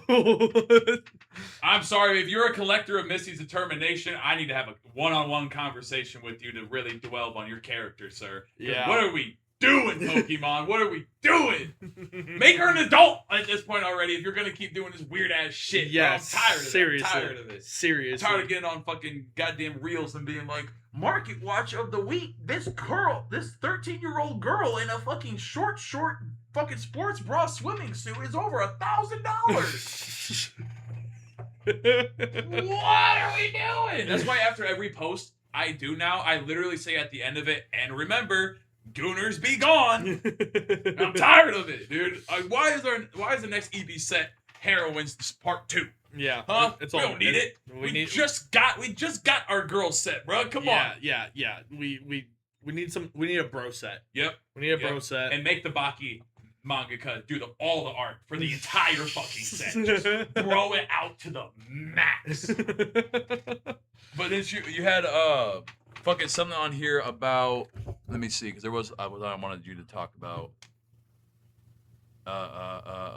Yeah, the starter decks. Yeah. The starter decks actually, we finally get a good season of starter decks, and then not just being like maybe one card out of all the starter decks being Dude, used. 16 and a half has been pretty fun, dude. Like, I've seen so many more Kata players. I've seen, dude, Even Kuzan's got a complete resurgence. Kuzan was messing me up on the sim for a bit there, dude. Like, I had to relearn how to go against Kuzan. Yep, because And then- that Gravity Blade fucks your Katakuri plan Yep, all the way It up. does. It definitely does. And then also, Kid got a huge jump back Yep, up, dude. yep. Like, Piss Kid is no I wanna longer give- being pissed on. I want to give props to whoever decided that this is a yellow starter deck, and instead of making this card generic for every yellow deck, it has to be if your leader is it Supernova? Supernova, so you can Okay. use it for Kid and for Green Yellow Law. Yeah, because the yellow Bonnie is Egghead, right? Yes. Yep. Yeah. So Yeah. only 2 decks get to touch it. Yep. So Man, like, take notes. Do more. do We more like that. We Let's- love that. But I think it's a little toxic because it does the exact same thing that the 4/6 Zoro does, and I don't have to trash the life. I have to trash a card from hand. Yeah, but at least it's okay. I maybe will see that if we're talking 100 players in a regionals, right? You may run into 4 yellow kids where you have to deal with that problem. There was like 8 of them at locals on Friday. Was that wasn't the starter deck event, was it, or was it? No, No. that was just What a are we regular. doing? When is Fantasy doing that? Are we not doing that this time? I think that they already had it. Okay. Yeah. Because I kept like looking on the website they and did it it on never a- showed it. I think they did it on a Saturday. Oh, that would make sense. 'Cause Yeah. I'm here looking on Friday dates, not seeing Yeah. shit. Okay. But yeah, so Which I'm not even mad about because realistically, I get my starter decks before those events, and don't you have to buy them there in the store to play them? Or Yeah. Yeah. See, fuck that shit. yeah. Just check my deck, brother. All the cards are just from the starter deck alone. You know what I mean? Except for mine. I You're telling have my Electric Luna hiding in my crotch. Yellow deck. Yeah, no, like, dude, with the Katakuri starter deck, them not putting the blocker Katakuri reprint in there, crazy work. Yeah, but that But I card already get it. did get reprinted, didn't it, in PRBO2? No, it didn't. No? It's It's only in 11? yeah, it's only an 11, and it's like a I think a $3 or $4 rare right now, super rare right now. Okay. But I will say though that it is like, I understand it because they put 2 new SRs in there, and the new 10 Heal Mom for purple, crazy Yeah, word. that shit is nuts, Dude. That shit, being able to turn any power character to a base cost 0. So just so everyone's aware, the ruling from Bandai is that whenever a card that says its base power becomes this, and whenever two cards that have a base power becomes this are played out, and let's like for the black Luffy, zombie Luffy, Yeah. you get it's like a base power 8k or something like that, or 7 or 9, 7, yeah, 7, 9 or something like that. something or like that. And then the Big Mom says that its base power becomes 0. The zombie Luffy would still be at the base power of what he has by their ruling, because it has a higher base power. So be careful in your matchups when you're doing that, because the way that they have it set, you have to have, like, if it says it gains plus 2,000 power, obviously that doesn't take into account. But it's when it says its base power becomes 7,000 or its base power becomes 9,000. I think it's 9,000. Okay. Yeah, I think you are It right. will only drop that 1,000 power back down to, like, because it becomes a 10,000 power at one point in time. It'll still be a 9,000. So it's only losing its effect gain, not its base gain. Yeah, because its base gain counteracts. First. Yeah, its base gain cannot be interacted with a 0 base power. That's what it's. So, like, for example, with the Black Vortex 2-cost counter event, where it says you can negate an effect and then minus 4,000 power, and so that card's mainly for Roger, because it negates his blocker effect, but not his rush effect. Yeah, essentially. So what it'll do is it just basically it'll get rid of if it has plus 2,000 power, it'll get rid of all of that and the base power. But if it has a effect on it that says it gains base power of this, the Big Mom would not affect it. Yeah. Which is so, like, because doesn't the Big Mom read set? Like, it doesn't read like anything other than just set character to 0, right? Set base power of character to 0. Right. So, like, but because it reads base power, it counteracts with the other base powers, and the higher base power will always win. So you gotta be careful when you play out that 10 Mom, because like with the zombie Luffy and with give me another one. The 4/6 Luffy that goes in the red ace. That turns your it goes to 7. Base power 7,000. It won't be affected. And then that Luffy, I think, also becomes a base 7. Yeah. It won't be affected by it. So, in your matchups, make sure you read the cards. The cards tell you what they do. Yes, please be a One Piece player and actually read. We don't do good at math, but just make sure we're doing good in the reading department, damn it. But yeah, so, yeah, that was the biggest thing that I had to check into, but yeah, the 10 Mom, fantastic card. Yep, fantastic I think the 6/6 plus 1 Garp has to be the most insane character ramp card for blue I've ever seen in my entire life. Dude, 6 Don being able to play out as what, an 8,000? Yeah, 8,000 power. No, it's just 8,000 power besides Garp. Yeah, besides Garp. And then next turn going 8 Garp for another like 8,000 power character. But what's really cool that I really like now is that I think his name's like Anunnaki or Enimaki or something like that. The tree guy. The tree blocker that bottoms a 1 and then gains 3,000 power. Yep. That card is now seeing a resurgence because of this 6 Garp. Because before it was like, did you really want to waste it on just a blocker? And that's all they did on your 8 Dawn turn, and then the Garp that did nothing else? Yeah. Or did you want to freeze something or draw 2? You know what I mean? Like, the Kuzan and the Sakazuki were way better options when you only had the big 8 Garp. Mm-hmm. Now that you can play out this 8,000 power blocker a turn early, people like him again. And with all the 1-cost characters that still are running around doing damage, it is great to just have a built-in without having to rest him or do anything other than just say, hey, I want to do it. Yeah. Bottom deck that 1-cost character. And then being like, oh, I want to go for a game. I don't have any more Dawn. trash a card, leader ability, give me a card back. Now I have an 11k swing, and you have nothing left to defend this. You know what I mean? Yeah. That card alone, like a lot of people are making noise about the 2k that becomes a blocker and comes out for. You know, I'm talking about the Barcelio 2k that just came out. Yep. It's cool. It's fine. You know, yay, blue has one of these now, but like, I'm still a firm believer that we needed a card that did something with our trash. Yeah.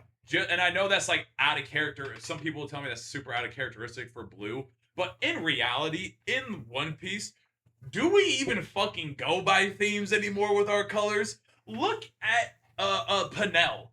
That is a red, a blue, a damn near yellow deck. Yeah. You know what I mean? Yeah. Like, you can even argue, no, not a yellow deck, a black deck. You Yeah. can even argue it's sometimes a green deck. You know what I mean? It's like, restanding.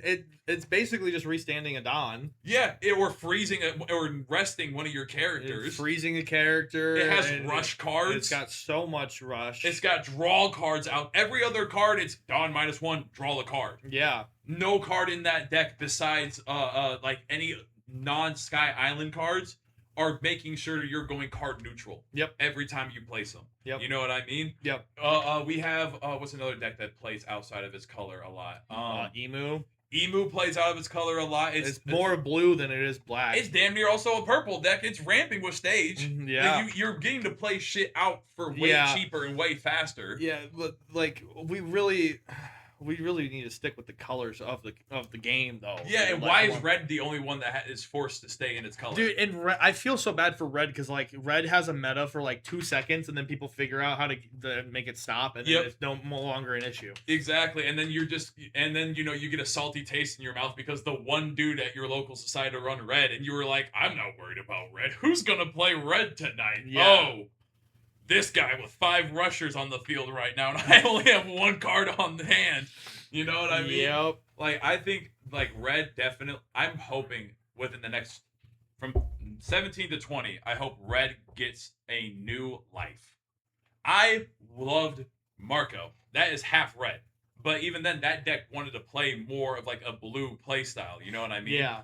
And even right now, it still like wants to try to play into blue style. I tried to tech in, and I'm keeping it in because I'm persistent.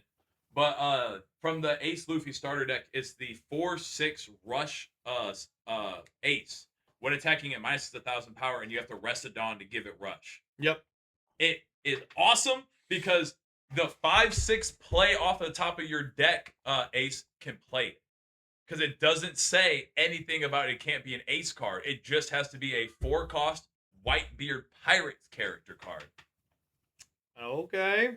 Yeah. And so like if you get stuck going first on 7, you put one on lead, right? And then you put the 4 on top of your deck. You play the 5-cost, bring it out, rest that extra one you need, and now you have minus 3,000 on a character you want to get off the board, right? Yeah. Swing 6. Let's say it's a 7,000. You swinging 6 in the 4. Let's say it's a 6,000. You're swinging 6 into fucking 3.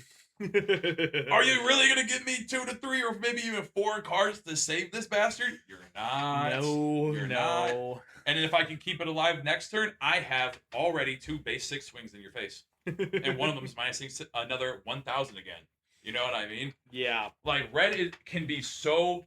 I just hate how glass cannon they're keeping red in.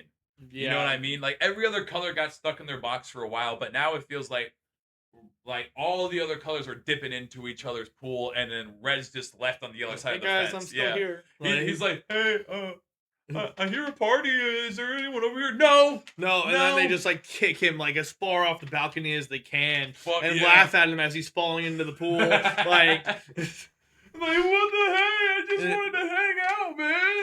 Yep. No. Dude, it's bad, bro. Yeah. It's bad. Yeah, and then you got Katakuri is just yellow and purple in the corner making out with each other. Like, and then there's a Nell who's got everybody hands on the hips, just like, sup, ladies? Yeah. Where am I going tonight, huh? You know what I mean? Dude, it's like, Bandai, give me some red slop.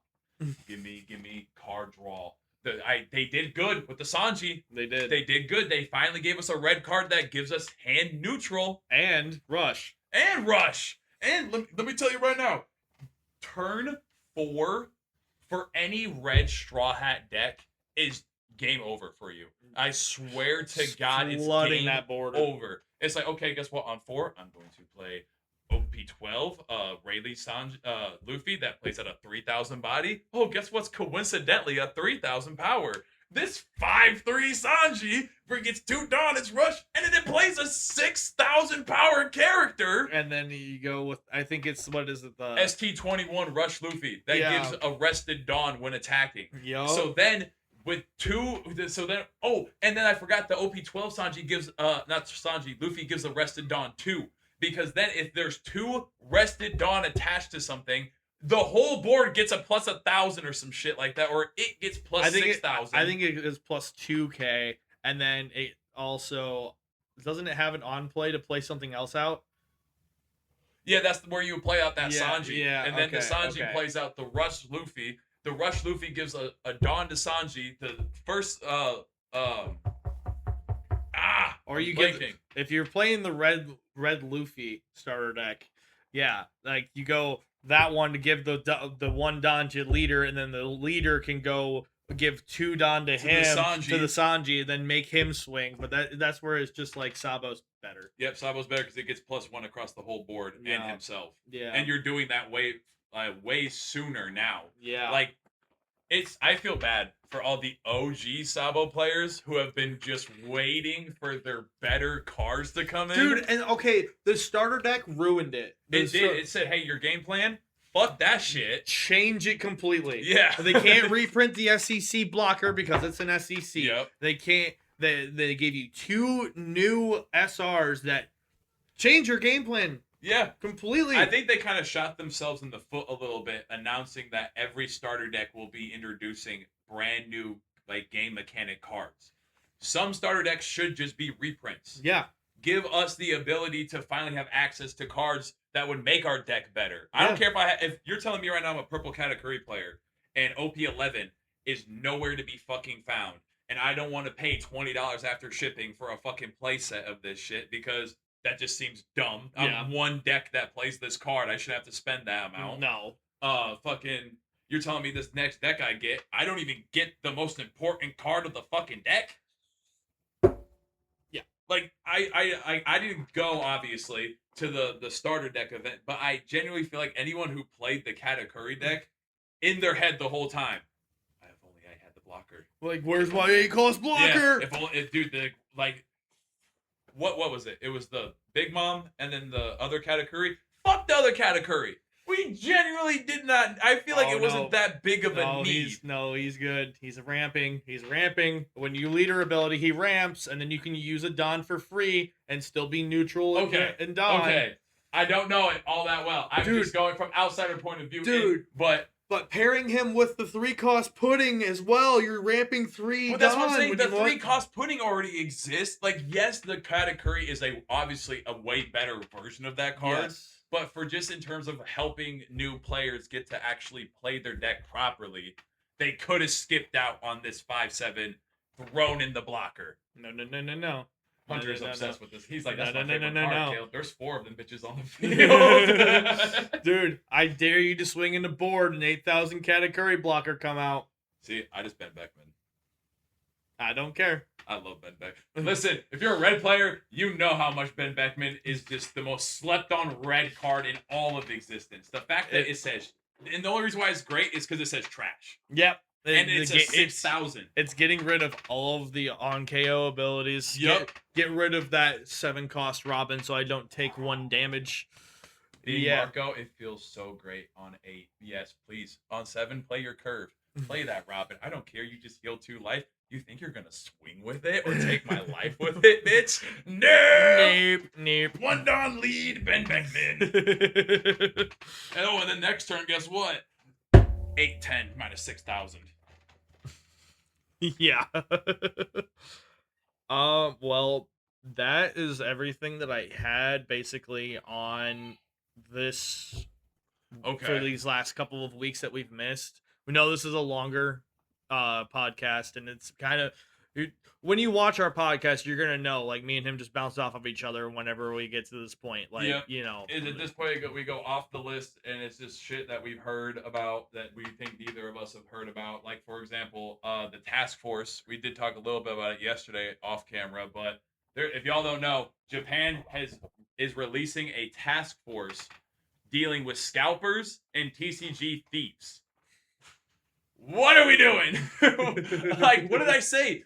Go back 2 episodes. On the first episode where we do the official podcast episode, I literally said we may see a world where law enforcement gets involved in the TCG space. and here we are. Here we are.